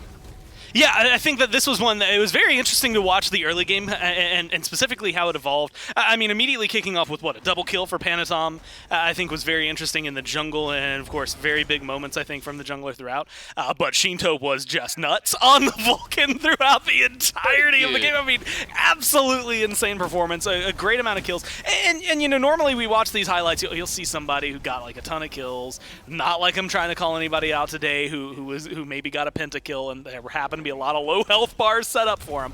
But I do think that it's always nice when you get to see that. You see the translation fully, and Shinto having a lot of the damage dealt in a majority of these fights. I think their team fight was just really good. Look, you've got a Cthulhu, Hadix is playing that, creates a lot of space, that opens up so much room, and then, yeah, if you're going to have Shinto go 13, 1, and 7, and the damage number is going to reflect how well he did there, I just think that was one that lined up really well, worked out perfectly with the way Panatom was playing. This kind of plays into the adage that Zapman or Shinto are going to be the ones that end up popping off. I think they just all did. I mean, look, they just played really well as a team, right? The Artio, the Cthulhu set it up, and Shinto knocked him down. Shinto and Panatom, both 31k a pop. Though not most damage in the lobby. That one goes over to Big Man Tinks at 36k on the Hugh Huang mid on the opposite side of the board there, at least for the Camelot Kings. But, now correct me if I'm wrong, Gore, because I'm trying to remember this stat right off the bat, but I think this phase, Cthulhu is undefeated now with that win there. I think that's now 5 games that Cthulhu has played. All 5 of them have been wins. Not saying that necessarily needs to be something that every team is looking out for to maybe ban away, but just something to at least keep in the mind. Yeah, he's in the backs of the fans. The picks and bans for game number 2 between the Kings and the Leviathans starting up right now. And whenever I was talking to Haddox in kind of the post-game before, talking with the Leviathans, they were running Morrigan alongside this Cthulhu at points. I asked him, I said, man, is this meta coming back? Like, are we getting the double Cthulhu meta again? He said, it's not necessarily that it's a good combo, but it's something that the Leviathans, and this all the way goes back to when Yarkor was on that team, it's just a combo that does really well. It does a lot of great things, and the Leviathans play it very well. So that's why we keep seeing maybe a repeat of that god. And you did call it, because it is 5 games, 5 wins for the Cthulhu. Pretty good. And I'm happy you got me off of that, because I was hovering over 40 to 71 as another prime number to just throw out randomly. But 4271? Yeah, I told you, it's got 1,000 prime numbers listed here, bro. I thought it was prime numbers up to 1,000. I didn't realize it was 1,000 individual yeah, just 1,000 prime numbers. numbers. No, but yeah, I think that he, as a god, Cthulhu has been doing incredibly well. Not just, I mean, obviously the numbers say so, right? Winning every single game. But I think that it's just, you have to look at what he brings and who's meta. And that is, he's tanky, he's good in team fights, very disruptive. yes, he works really well with the Morrigan. I'm not sure that in and of itself is enough to like then say, okay, cool, let's bring him in. Because like, so is Camelot. That was maybe a bad example because he's also been seeing a little bit more play over the last couple of weeks. But, like there's definitely a lot of things where it's like, just because they're a good transformation doesn't mean you're going for them. He brings a lot of other things to the table, but notably, who is lacking from the meta? Nemesis isn't that big right now. When played or when focused, all of a sudden Cthulhu is still gonna have like the struggles, but Sunder isn't that great to like try and make somebody take a lot more damage. Like burning Cthulhu is just harder right now because those gods aren't being played normally. Granted, can you still pick those gods and burn Cthulhu? Yes, I think it's still going to work out. There's definitely just going to be other lackings in your team comp if you try to go that angle. So there's going to be ways to work around it. I wouldn't be surprised if the Kings are capable of dealing with it if they think that they need to make those adjustments. I also wouldn't be surprised if maybe they just kind of sweep it under the rug. Cthulhu wasn't until the bottom 2 for the Leviathans last time. Maybe they just wait for the next round of bans and cross their fingers that it's not going to have to come to that. Could be so. I think maybe even coupling along with that Nemesis, this AMC that gets banned by the Leviathans, another good pick. Just to go up against some of those big targets there. You throw that Stinger up against the Cthulhu. Could be good for your team fight. But first bans that do go through, the Morgan, Daji, Vulcan, Ymir, AMC, and Yamoja. To round out the top 6 of those, Cabrakan as a first pick by the Kings typically has been making his way pretty high up in the ban column. But a few teams have been allowing this Cabrakan through. Camelot Kings get it for themselves. And that's a strong pick that can start over. Could go towards variety in the solo lane. We've seen a little bit of the solo Cabrakan, but more often than not have been seeing this go over to the support role, so likely slanted towards genetics. Yeah, honestly, and they were playing this before Terra really jumped up, right? I think well, let me rephrase that. Kings were playing the Terra before she jumped up. The Cabrakan was like 50-50. Well, 33, 33, 30. Unless it was well, the 25, 25, 25, 25, right? Like he was getting played everywhere, right? You would see him in. I'm having flashbacks. I think Neil played him a lot. I remember seeing him. Gamma, even prior to meta, would play him over there. Sure. Benny, I think, is the only person who's played him in mid. No, Shinto did. Okay, With never Fighter's mind. Mask. You're right. Totally right. Oh my god. There was like 2 games he did with the Fighter's Mask start or something yeah, like that. He did. And Oh my crazy. god, I forgot about that. So Shinto, so he's played in mid. And that was recently. Yeah, that Ish. was- Recent-ish enough. That was like right after the Bancross Claw kind of became a thing. Point being, he's been in support more recently. Let's Looping bank it on back. that. I think that's going to be very consistent. And genetics just looks good on it. Look, it's been one of the top bans, period, over the last few weeks. I mean, I'm like even just scrolling back, trying to find a game where he wasn't banned. And so far this week, he hasn't had one. I would have to go through the last couple of weeks immediately, and well, we don't have the time to sit here and try and figure that out. Instead, we can just say, hey, he's getting one game this week because he's been banned every single one. And when you have a god that's 100% pick ban like that, it's typically good to pick it up for your team. Yeah, that's why you see him at number 2 in most banned gods for phase 3 of the SPL, right behind Yamoja, right ahead of Daji. But Cabrakan, Cupid, Poseidon to round out the top 3 of the Camelot Kings. Leviathans grab Terra, Cernunnos, and Pele. Yeah. So they get a little bit of pressure over in towards the jungle. They get that Cernunnos that has that flexibility, whether it goes towards the mid, like we've been seeing out of Dardes from the Oni Warriors, or could go right back over to Zapman, who had a good performance on it last game up against the Kings. And as the bans fly through, no Cthulhu to be had this time for Haddix. That one gets banned away alongside Camazotz and then Naja and Hunbats for the Leviathans bans. Yeah, I think it's, and admittedly in some of these games wasn't in the top 6, but it's very telling to me that the Kings have kind of re-estimated where things are falling in this, and that we talked about Daji for a long time prior. It had to be in the conversation when we were talking about the Warriors. Kiva was just absolutely insane on that pick throughout phase 1. And I think that it's one that, again, in this week, outside of that last game, had been banned every single time. Getting that plus a Vulcan, I think, was very, very solid for them. Pele falls into a similar category in my mind, with specifically when played by Panatom. Similar style that you're going to see, usually around the ults. I talk about the blink a lot when we're casting. But I think that it is also something that is a lot more susceptible to doom and gloom, right? Like, I mean, we've seen Daji have bad games, but it seems a little easier to escape, a little easier to survive. Sometimes, I mean, you're one of the best boxers in the game, so you just kill the other people faster than they kill you. Pele's not going to have quite the same going for them, and outside of the knock-up and literally your ult, you can just run faster, and sometimes that'll get you out. Sometimes that does nothing for you. So I think that this is a pick that, depending on how the Kings handle it, are going to be able to manage way better than the Dodgy. It's kind of head-scratching for a moment when the Artemis was being hovered with a Cupid and a Poseidon there, and I was immediately thinking, okay, maybe that means that the Poseidon would have gone in towards the jungle for Captain Twig at some point. But it gets changed over, and instead it will be a tier. That one for Variety in the solo lane, and then a Wheelish for Captain Twig. That leaves Guan Yu, who has been a top 3 ban or top 3 pick. Last game made it all the way till 10th ban, has now made his way even further down the line on a 10th pick for Guan Yu. But as you said, the last 6 or so games for Guan Yu have not been very successful. Is a lot of that just due to the fact of how much anti-heal stacking has been coming through with the comps he's been put in? Or do you feel that maybe there's something else with the Guan Yu that's been holding it back a bit? I think a little bit of both, right? I definitely am looking back at some of the comps that he was played into, and there's very, very good anti-heal capabilities on the other side. And some of them, though, it's not quite as obvious, right? You're not getting gods that have, like, blanket anti-heal. Yesterday, like, immediately kicking it off, but this was versus a Hell and a Guan. You've got the Odin, so, like, that one, very obvious. But then you move forward and you see, like, earlier today, the Merlin being able to come in against him. That's really solid just in terms of Divine Ruin, things like that, but it's not always like, I guess, that simple, if that makes sense, right? With the Shadow Steel Shuriken on the rise, like, that's a very easy, like, it's a decent stat item for you. You're getting some crit in there, you're getting anti-heal. You kind of just get a little bit of everything that feels really solid, not necessarily super expensive. So it is, like you said, kind of the rise of some of this anti-heal stuff, even though it maybe isn't as blatantly obvious, I think, in the gods themselves that are locked in. And when I look at it, like, Poseidon's decent for Divine Ruin, but not quite as good as, like, the Merlin that is on the other side. I think that Cabrakan can have, can slot into that. You could see the tier slot into that as well for some of the prod items.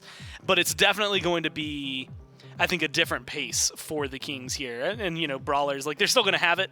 It's just how heavily they think they need to be leaning on that. With the Terra there, the Kernanos there, I'm not going to be surprised if there's an Ankh, maybe even early on, depending on how much they think they need to deal with that, but definitely by that level 12 mark. And then I'm assuming we're going to see the Divine. We're going to see a Brawlers. We're probably going to see maybe a Contagion. There's 3 physical that can do some decent damage. It wouldn't be that bad to maybe pick that one up as well. But even still, you could go for, like, a Pestilence if you don't want that, just to have the aura. Toxic Blades could be in the equation maybe if they truly, truly want it. But I think we're going to be seeing a little bit of it to deal with the Guan and the Terra and the Kern. Need some anti-heal to deal with all the sustain on the side of Leviathans. Can the Camelot Kings bring it back and take us to game 3? Before we can get there, though, we got to throw it to game number 2 with Dulcin and Hurrywin. That's right. Little known fact about Hurrywin, not only the best second baseman in school history, best dancer in school history. And this is just comparison. Watch. See, that's not bad. But do you see the movement? That is unbelievable. How do you have that much shoulder control? We have done these things a million times on cast. And the sheer upper body control, I bet you can do 30 pull-ups in a row. Don't think about it too hard. I'm trying. My brain is crushed right now trying to think about how much shoulder control, I guess. I don't know. Practice makes perfect, as with anything. How many shoulder rolls have you done? You know what? I'd love to not get into that conversation too much, because definitely too many. Yeah, fair enough. And definitely too long ago. Yeah, one too many shoulder. Well, look, you still got it, Hurry. That's all that really matters. Game number 2, though, between the Camelot Kings and the Atlantis Leviathans.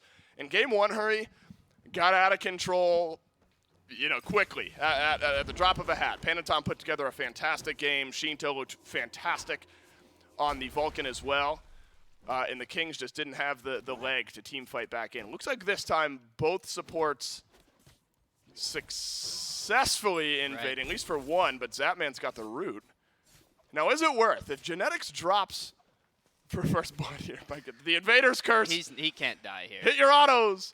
Oh, maybe hit if your he passed autos. This way? I think he thought hit he was your being autos. cut off. Well, Pele's going to rotate over. Panatom, He's blink? dead eventually. Maybe he can die to the tower? Yeah, is the tower gonna let's see. Nope. Oh no, so all right, is that worth? You steal the purple, but you give up first blood. But Zap wasn't here for the first wave yet. Are we calling it worth still You for know genetics? what? I am going to have to say that is not worth. I think if he dies, it all of a sudden kind of the equation changes a little bit. And we saw that a little bit earlier with Jake kind of dying for a similar play too. So maybe if he pathed a little bit differently there, he could have been okay. But dying Right. for first blood just because of that increased bounty is usually not going to be worth it, even for plays like that.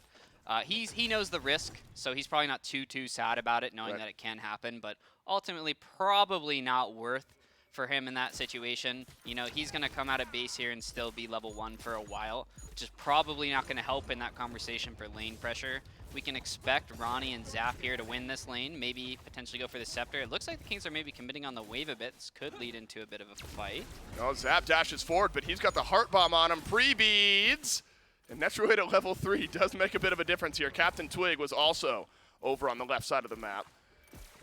But Zapman using the beads early. So now it's maybe a shift in the power dynamic. Potential option for reinitiation on a Zapman. Genetics still level 1. Yeah, he's hanging. Yeah, I guess that's hit why it it's here a soon, right? conversation, though, Dave. I Right. mean, they did win on that wave there, despite Genetics being level 1. I mean, part of that is because Does he not get it? Cabrakan How is he still level 1? is so strong. He's gotten 2 sides from an enemy camp at level 1 and one, maybe 1.5 waves at this point. Man. It's just not enough. That is awkward. And so now you're Cabrakan, you're level 1. You're way behind in lane. And now under some threat by Zapman again. A stun onto Zapman. The trembles from Genetics. Rungyu hand delivers the kill to Zapman. Now Netrioid headed away as well. Still level 1 on Genetics. Okay, level 2. I have to imagine, as a Cabrakan this far behind, it's got to totally change your game plan. Yeah, I mean, there's a few things to note here. One is that he went for this earring start, which is going to help with his mana, but it's also really going to hurt his survivability here in the early game, not having something like a glowing emerald to kind of tank up those waves. Even with the endurance patch changes, Zevan should be fine here. But ultimately, I think he's just getting a little too overconfident. Maybe, you know, it worked out the previous wave when he was level 1. Maybe a little bit of invade here coming in for Yeah. Captain Twig. Would be good if you can force Zap off of some experience, because this lane simply has started off too well for the Leviathans. But Panatom here to mirror that pressure as well. No, it can't keep happening. Surely not. Not again. Well, yes, again. Yes, it's happening again. Though, Netrioid returning some damage to Zapman. Walls force a rotation out, but Twig is reinitiated. It's Zapman under threat now on the backline. The shell, my goodness, that value from the Atlantis Level 5 Leviathans. Poseidon. Poseidon rotates through, Whirlpool down, Kraken misses everyone. And a lot of yellow health bars, Hurrywind, but no kills added to the board. That is a rough miss from Big Man Tings. A rare miss, too, for him. I've been there. I know it's not as easy as it looks, but you got to be landing those if you're picking Poseidon there. That was a prime opportunity for them to get a kill, maybe get a little bit more back in this game on this side of the map. Genetics is still level 2 at 4 minutes, so that is really putting pressure. And this Cabrakan is your top pick, you know? So you're Right. putting that pick behind right now, too. I don't know if it's going to be able to have the same impact that you would expect from a top pick when it falls so far behind early. So we have to hope that with some more time in this game and he gets a little bit more online, he can come and show us why this pick is a top pick. It obviously has a lot of strength in that, you know, they were able to fight back when he was level 1 in that lane. Maybe a little too over-ambitious leading into his second death, and then also being ambitious again, not being deterred, and almost being led into his third death. And so the Camelot Kings, all of the eyes have been on the left side of the map in these last couple of games early on. It's actually the opposite start for Zap. Remember, it was a difficult start in game 1 for Zap, man.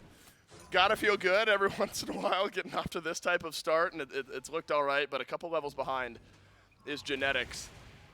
And more action in the dual lane, as we talked about in game 1, than we've had in a little bit of time, which is left. You know, I wonder in games like this, the right side of the map, the solo lane is like, what is happening over there, right? All the junglers are over on left. The solo's just kind of hanging out, trying to farm up. Hold this thought on the Greater Scorpion, which picked up by the Kings relatively easily. But one thing we did talk about in the first game was how Variety's got to flip that play style around sometimes. It was a Xing Chen in game 1. And now he finds his way onto a tier, which is, I imagine, a bit more active in the lane.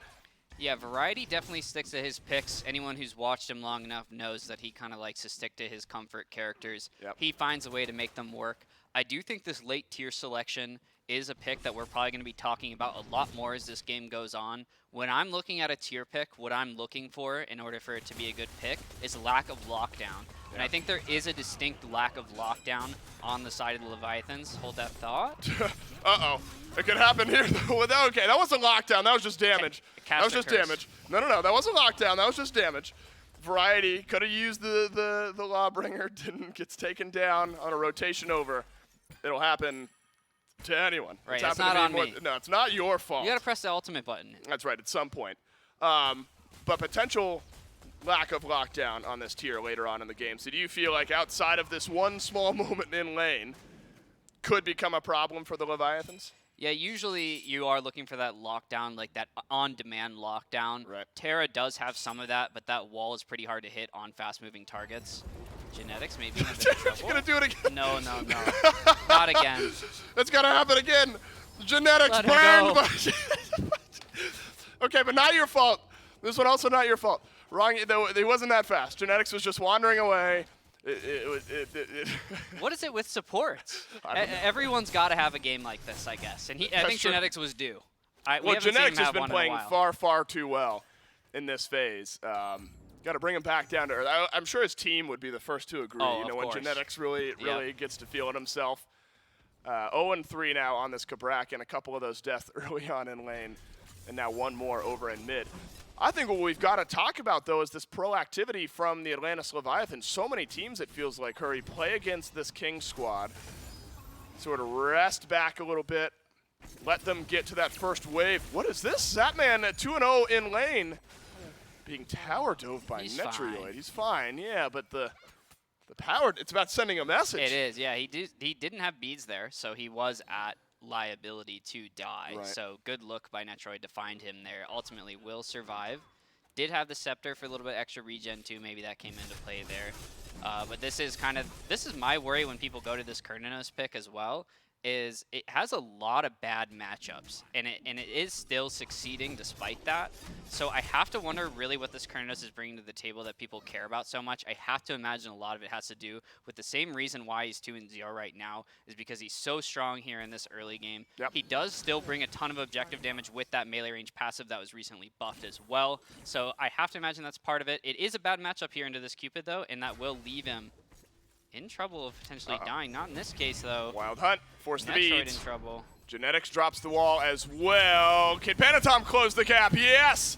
But Genetics on the slowdown deals enough damage, and the Heart Bomb on a fadeaway from Netrioid.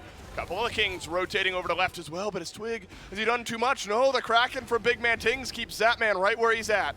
A Phantom Shell early in this game. Not needed for the Phantom capabilities, but does keep Zatman a bit healthier in lane, and now a big sweeping rotation through from the Kings. Thank God for Netroid, right? That one fadeaway kill. But what is this? Here he Variety over from Solo, and the pullback from Twig will get Shinto eventually, and it's Big Man Ting snagging the kill. Nice rotation by Variety. When you're against Variety, I will say I played against him and I played with him. He makes these early rotations, and he makes his impact and his presence known early. Does not matter if you kill him. He will find those early rotations, and he will have an impact. Twig actually maybe in a little bit of trouble. Does have the leap away if he needs it. Will be okay. And yeah, Variety will make these early rotations, and you see kind of the impact he's having there. He's even What is it with supports? We've already talked about it now. It's Wrong You who's a bit caught out. And Genetics has had a nice little turnaround over the last couple of minutes. Started off 0-3, a kill and an assist on a decent rotation through from Variety. Now, Haddix was over on Solo, kind of kicking it, farming up a little bit in the meantime, and so able to stabilize maybe the advantage that Variety got over on left. But I think what we did see there, Hurry, was a good way that Variety and Twig can play off of one another with that big pullback in if Variety kind of finds the initiation. And I think Wheelik's a decent topic of conversation here with comboing with different types of setup here for the Camelot Kings. Do you think a lot of it ends up relying on Twig here to find those knockups and the pulls back in? Or do you think Twig has some decent setup from the rest of the squad? Wheelix is a character that we've seen kind of rise up through the ranks lately. Yep. And I don't think you necessarily need the ult for this character. Panatom having to ult out actually just to the base kit of Captain Twig. I think this should fizzle out here. I don't think they have the damage skill of Variety. They actually believe they do with the Terra ult. Variety ulting out will be just fine. You just need to see one go in. You know what I mean? Yeah, I'm happy to see him using that ultimate to get out of there. Not as stubborn as maybe he would typically be. They are going to take that pressure into the Pyromancer though, the Leviathans. It looks like it should be pretty free, especially with this Merlin burn and a trade on the other side of the map. That's right. With the Gold Fury. I think if they can manage to get this, I think they'll be happy. But Zapman and Panatom, close. Call it a coin flip. Call it a wild hunt and call it a King's objective. Genetics slowed down, but makes it out just fine. When you got the Kraken, you gotta take your odds around these early big objectives. That's important for the Kings as well to bring that gold just a bit back up, closer to even. And I think the dynamic change when you've got the objective secure style on your side. Remember last game it was Shinto with the Earthshaker. This time it's the Kraken, but you got the burn if you're the Leviathans. You imagine something you have to take into account if you're the Levi's when you're pulling these objectives, that Tings can be anywhere around these corners for a steal.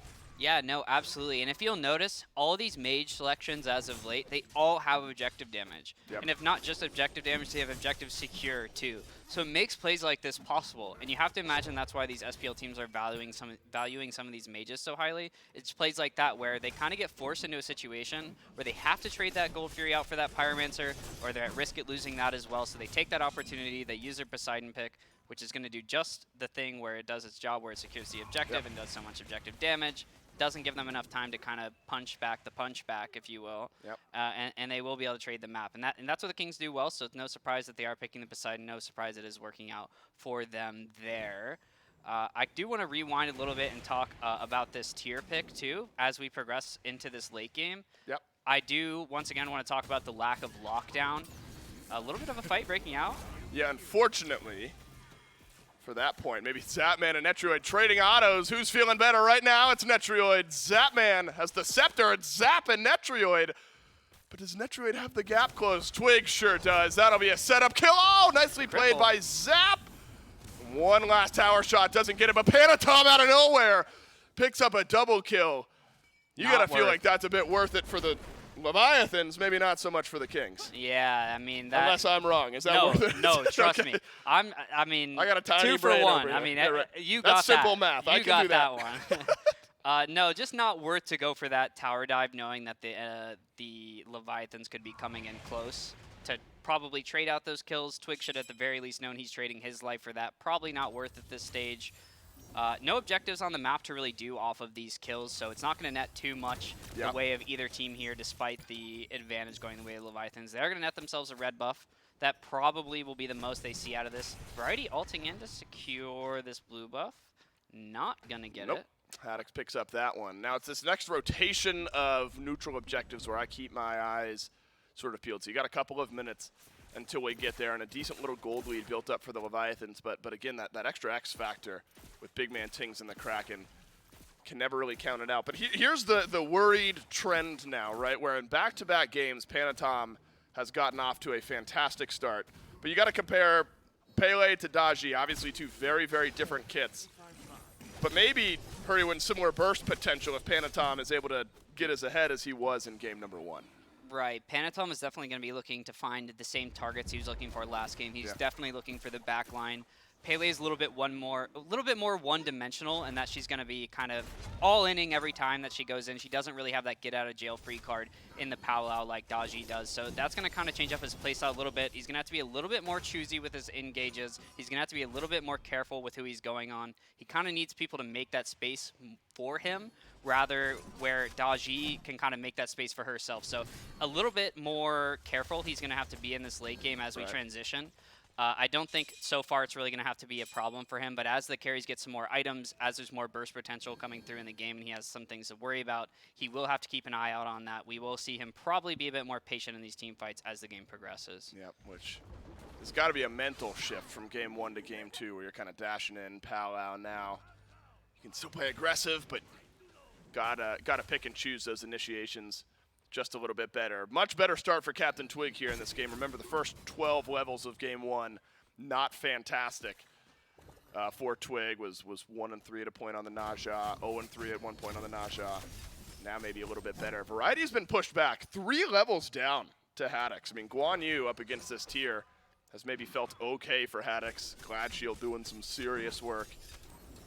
Into a little bit of healing as well. Knock up from Twig. Gravity Surge onto Panatom, but it's a rush away by the Pele. Variety, he misses the ultimate.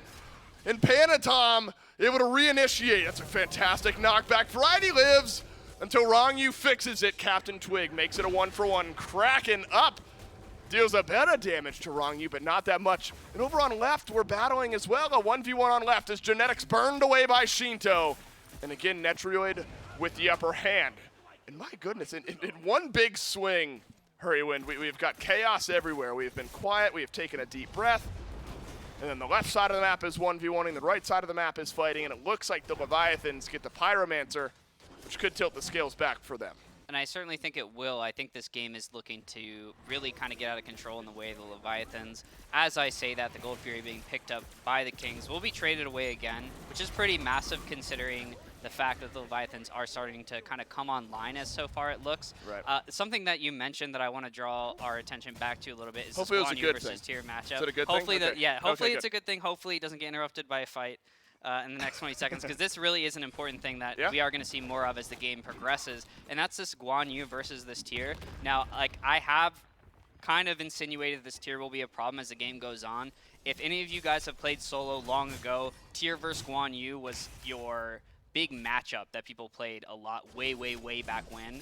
And this was a matchup that was in favor of Guan Yu simply because he has a way to stop himself from being fearless. Right. And I'm assuming, as far as this lane has gone, that's been a big reason why he's gotten his lead. The 20-second timer is up, Hurrywind. Yep, Unfortunately, the clock is ticked down and then resets itself back a little bit. So you think that Haddix, no surprise maybe that he's got couple level lead over Variety. Yeah, it's no surprise that he has a lead, and he will be super useful in this late game with the Guan Yu, with those Fabulous hoops. But ultimately, I do think the tier could become a bit of an issue for the Leviathans team comp once we actually get to team fights. Panatom getting engaged on. Bubble popped, but then Genetics has another option. Fields of Love onto Panatom, but has enough damage connected. Panatom loses, call it a fifth of his HP. But ultimate down from Genetics and Netrioid. Leviathans hold on to all of theirs. Gold Fury count still 2-0 for the Camelot Kings in about 3.5 minutes until the next one comes back up. But a full team rotation over here towards left. There's nothing to fight over, except maybe fighting's sake. Captain Twig with the first. But now the Camelot Kings, still, remember, only 2 ultimates left in this fight. One of them Variety, one of them Captain Twig. But you'll take the numbers advantage every day of the week. Zapman and Rongyu, the duo lane of the Leviathans, swept aside in the first couple of minutes in Variety. He wants more. Yeah, he wasn't involved. He wants to be a part. That's right. Still at level 15, wants to get in there. But a nice 2-kill swing for the Kings. And just a good... that gives us a good idea what the game plan is going to be like for the Kings moving forward in potentially bursting down this Terra. We now see both of her relic choices. She is not going to have the beads available to get herself out of that Poseidon combo, and we now know that's enough to kill her. So we're probably going to see that kind of strategy run back a few times here. Maybe a Kabrakan stun or a tier push of some kind into this Whirlpool Kraken combo from Big Man Tings. I do think this kind of opens up the window for the Kings to take a hold of this game as they're pulling the Fire Giant here, maybe looking to get a bit aggressive. Hurrywind, potentially good setup for the Kings here for a big gold swing. Still down in gold. They love pulling the Fire Giant like this. They do. And getting the game rolling. Well, it's what, it's got to, if nothing else, it's got to force the Leviathans to think and maybe put themselves in a worse position where you have to respect the FG pull, especially with a Kraken on the other side. But with Haddix galloping forward, finding a stun on a Captain Twig, the Kraken gets used, but it looks like Shinto had the Aegis ready in time. Double wall, double stun, all of it for Genetics. But where's the damage? It's running away from Shinto. Netrioid dropped. Genetics rooted and killed. Zapman with another. And the Kurnanos, the ebb and flow. Now flowing, whatever the good one is for Zapman, it's there. And the Fire Giant now pulled by the Leviathans. I wonder if you might see Variety try to get in range. This will be a miraculous steal if it happens. The Leviathans should have good coverage.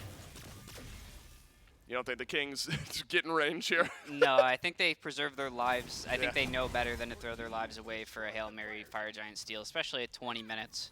They're very only slightly behind in gold and XP, so I think they're better off trading the map like Captain Twig is doing right now and potentially just playing for a defense. So I'd much prefer they don't waste their lives. Unfortunately, I do believe Big Man Ting's lost his bead, so not the best decision making overall. I'd like to just see them give that up a bit earlier. I do think that's a play we see kind of maybe SEC teams go for a bit, where they think, oh, I'm going to be a hero and save the day and defend this Fire Giant. But a good team's not going to let you do that, especially when you're so undermanned, when you're missing a lot of your big tools. So unfortunately, Big Man Tings does lose the beads there. And now that fight I want to talk about, I do think it's a bit interesting how they got that Guan ult, which I would have said was for free, and then decided to take the fight instead of just taking the Guan ult, resetting, then coming back in for a fight of their choice. They kind of gave the Leviathans the fight they wanted.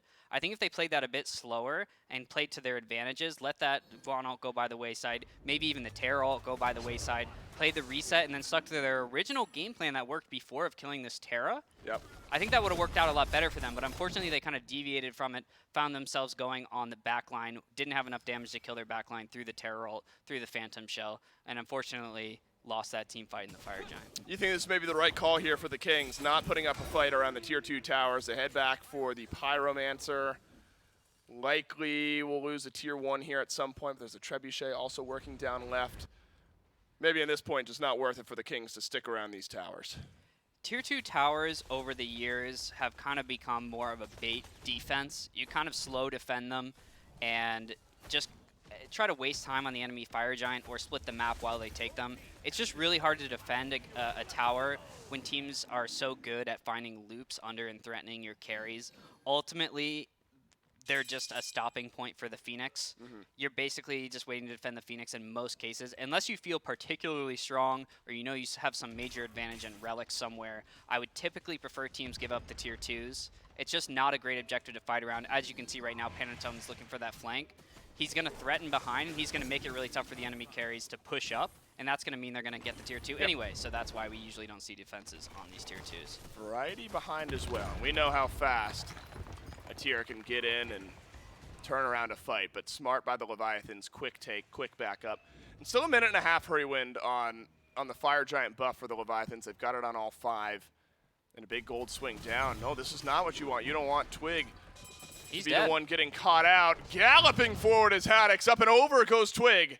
And just a couple more autos from Zapman and Haddix. Someone will end up dropping him. And now a 5v4. That's a long death timer, a full minute. I don't think You're gonna be Captain missing. Twig is used to this route from the Kerninos. You don't think? He just seems to be caught off guard. I mean, it didn't used to root. Right. Now it does, and cripple. And he's getting comboed basically and getting caught out there. I don't think he seemed ready for that.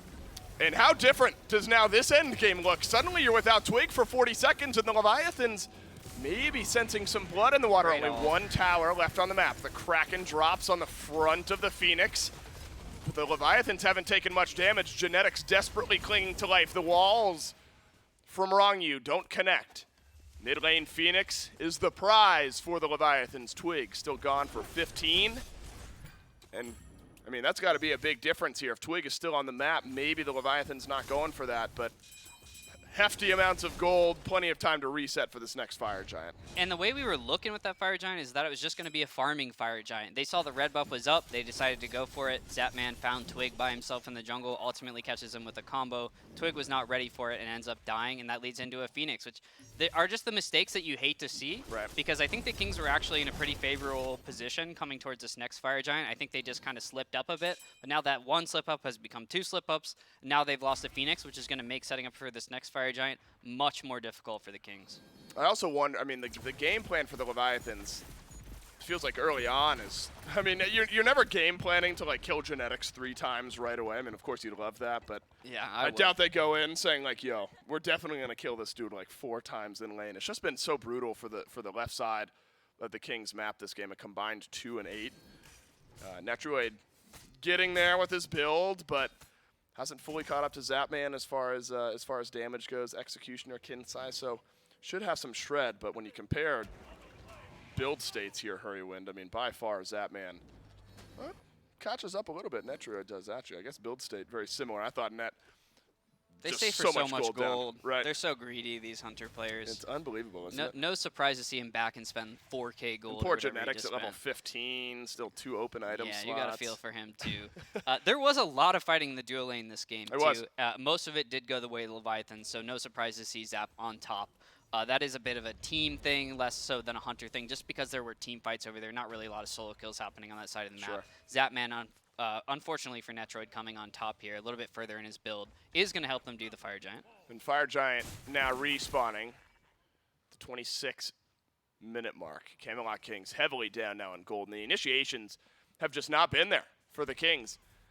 Might just let this one go. You've talked about how important, of course, the enhanced Fire Giant is. This one, standard old FG, and maybe the right call by the Camelot Kings to not risk a full big team fight loss for the standard Fire Giant. And I think this is where the Kings set themselves apart. Now, they haven't had the best day so far today, but realizing this is not EFG, realizing they've been getting a little bit ahead of themselves with some of these last couple of fights, knowing that their siege defense is good, they're going to actually take it slow and give up this Fire Giant. I think it's a good call. We'll see how this siege actually turns out for them now that they're all here, Do you hopefully like the on Kings' time. defense? Yeah, the Kings' defense should be pretty good with his Kabrakan walls to kind of block some auto attacks with the Cripple from the Poseidon, with the Cupid ult as well. They've got a lot of tools here.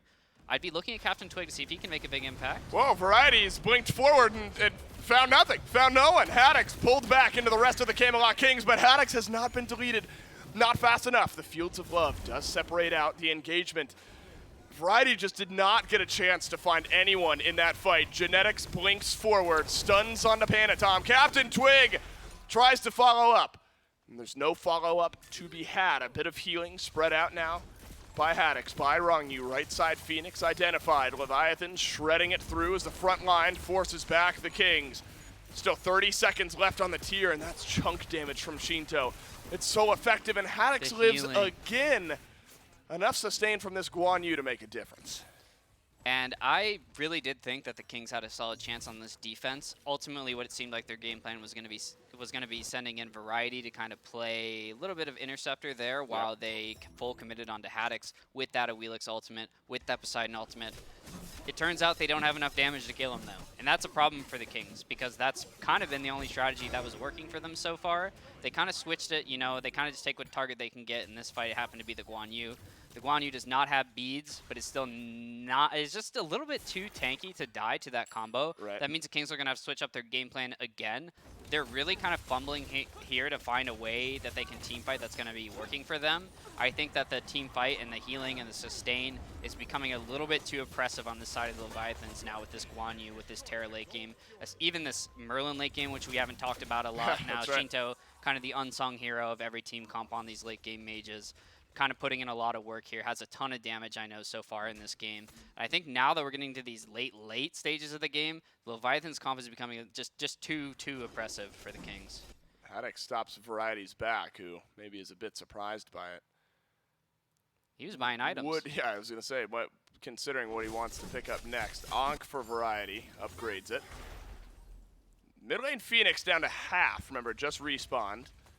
But the Leviathans with about 1 minute and 15 seconds left to play around with this Fire Giant buff. Captain Twig, still no beads, still no blink. So, sudden initiation, missing a bit, but it's still a pullback in onto Haddix and again onto the cavalry charge. Sure, you'd love it to initiate, but to force 2 ultimates out of the Kings and just get away. But what is Rongyu doing up there? He's on his own. Captain Twig drops the hammer.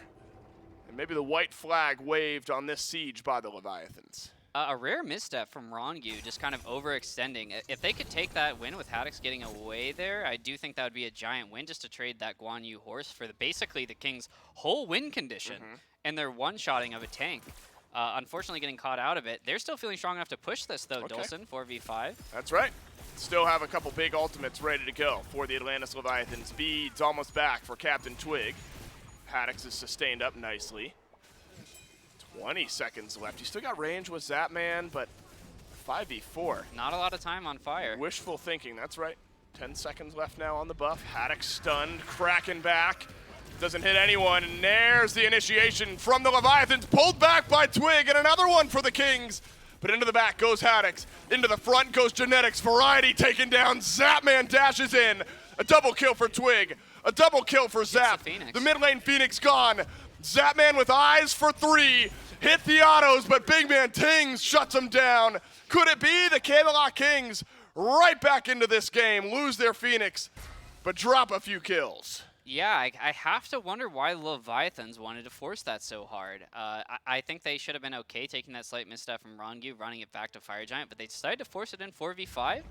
Ultimately lost a lot of people. They did get the Phoenix. They do have that win going for them, but ultimately they're probably still going to have some deaths here around the time of when Fire Giant spawns, and I'd expect that the Kings take this small window of opportunity and try to either find a pick or pull this Fire Giant. Just rush it?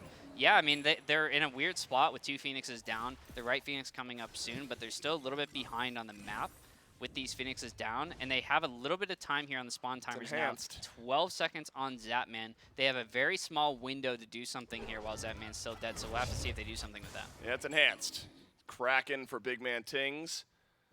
Could be the difference maker around the big objective. Leviathan's on point, right? Zapman just now respawning. The Kings were not immediately on top of the FG, and so won't immediately get the pull, but do rotate to the enhanced Fire Giant. Maybe positional advantage still there. Zapman still rotating out of base. Fire Giant started, but dropped.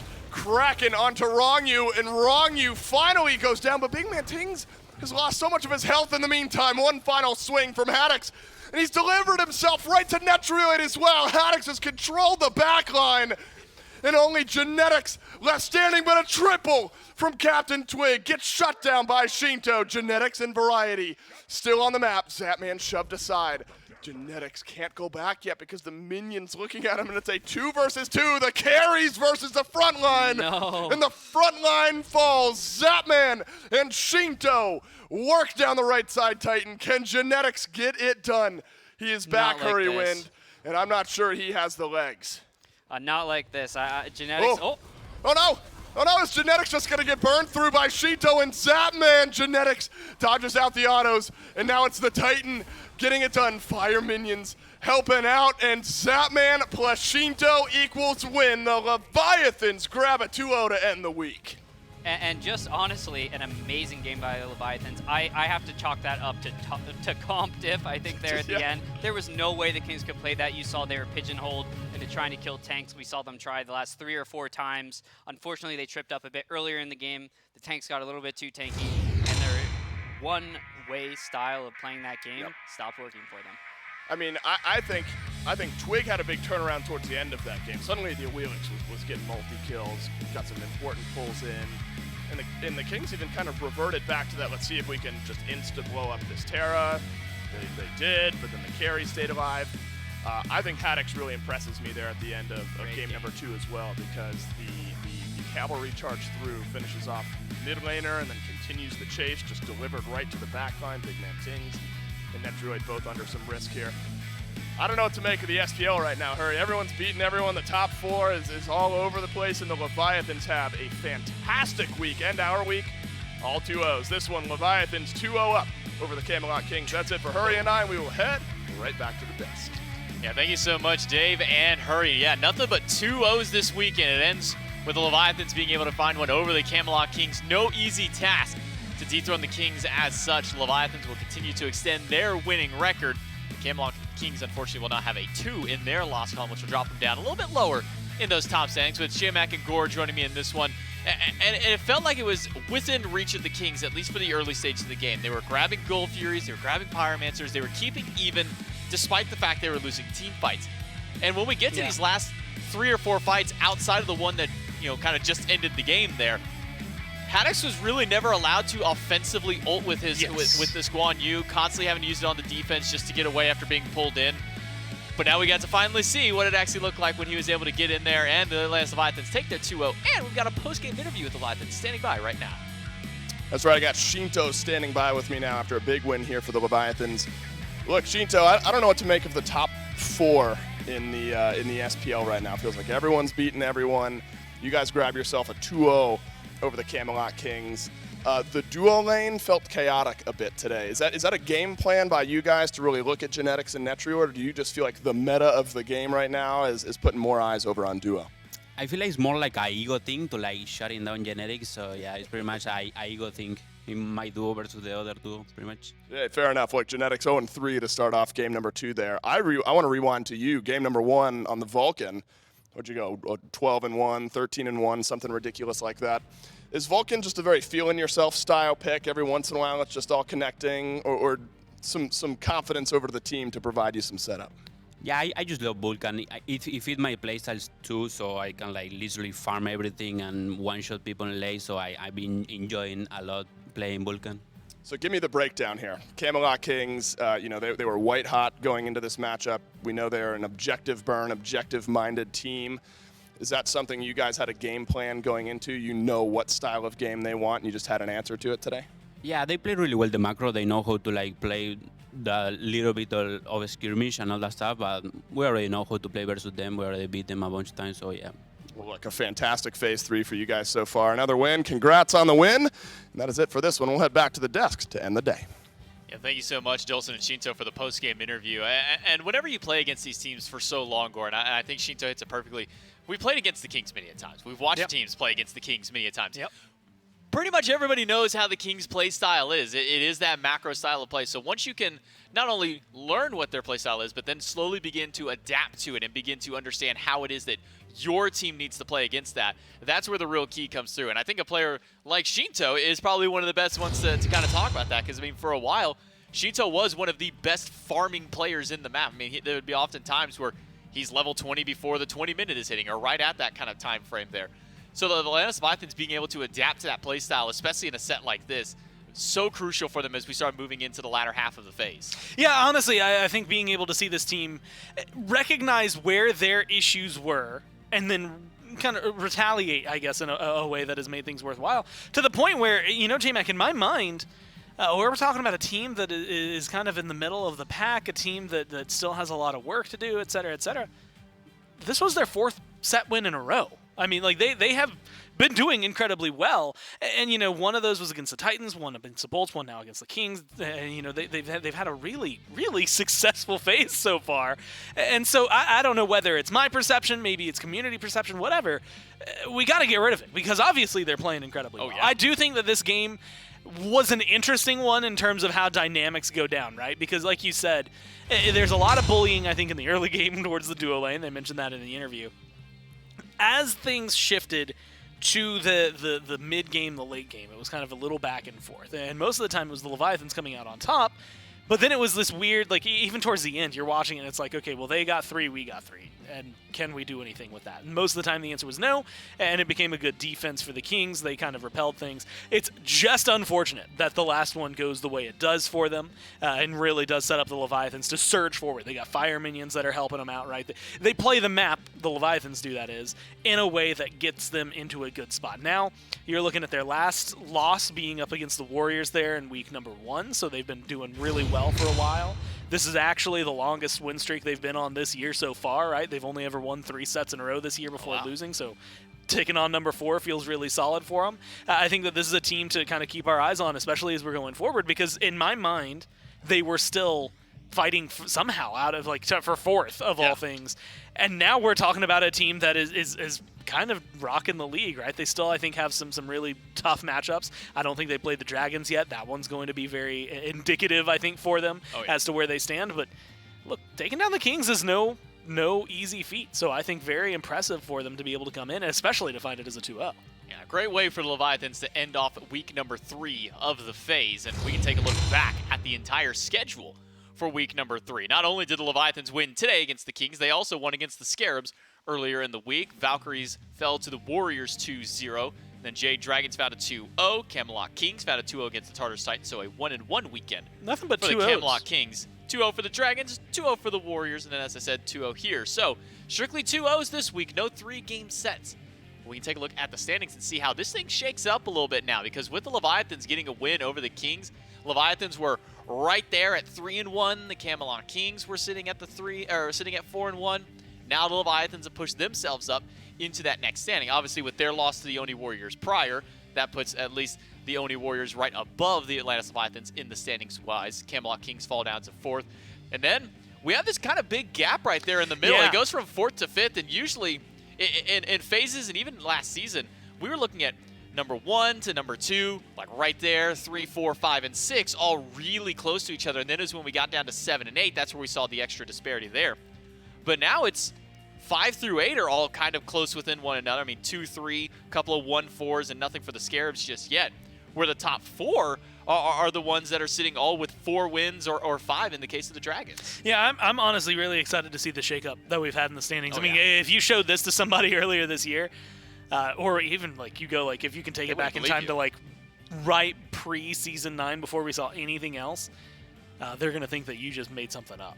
Like, they're not gonna believe the standings. And I'm curious to see what next week's schedule is going to be because we still have some red-hot matches to go for the 4th week of play. Camelot Kings, Olympus Bolts, and the Jade Dragons, Atlantis What a Leviathans Friday! right out the gate. Talk about a great Friday. Then we get the Valkyries and the Scarabs to see how some of the matchups in the bottom half one's end up important. going. Very important match for both of those teams. Scarabs still haven't found a win. Valkyries only have their one. Oni Warriors, Tartarus Titans to close out Saturday. And then Sunday, Bolts Warriors, Scarabs Titans, and Leviathans Valkyries will round out the first half of the round robin for so many of these teams out there. Every win important, but that Friday is definitely a Friday Yeah. you do not What want a hell to of a way miss. to kick off a week. Kings, Bolts, who have been struggling but had a little bit of a rise up and then kind of a fall right at the same time with the Yeah. Dragons, and then obviously having the Leviathans in there trying to continue to push up now against the number 1 Jade Dragons. A very important match for both those teams. Yeah, I think that one's big. No matter what, I don't even care who wins that one. That Oh, one's yeah. just going to be fun SMITE to watch. I think that at the end, at the blanket statement, 3 p.m. on Friday, like around that time, you just have to be here. Yeah. Like I don't think there's anything else. If you want to be like a SMITE fan, that's the best SMITE I think that we're going to get that week. I also though do think that specifically Scarabs Valks is one to keep your eyes on, because if you go back, look at some of these last ones, Scarabs have been able to beat the Valkyries but have not been able to beat a lot of other teams. The Valkyries, in my mind, have always gotten much more, I would argue, monumental wins, right? They've been able to beat teams that it is a more impressive feat from them. And so I want to see how that one shakes out, because if that's the Scarabs' first win for the phase, that's one thing. But then to see how well each team can adapt, or in this case, if the Valkyries can finally get that win, I think it'd be a very big win for them and a very good comfort pick to be able to continue surging forward and potentially a nice phase 3 for them. Well, it's going to be a very big week number 4, but that's it for week 3. We'll be back on Wednesday with some more hanging out with the pros. Thursday will be some more great SCC, but Friday, make sure that you are tuning in for the SPL. On behalf of myself, Gormizer, Casters Production, everyone behind the scenes, thanks for watching, and we'll see you for week 4 of the SPL. Peachy.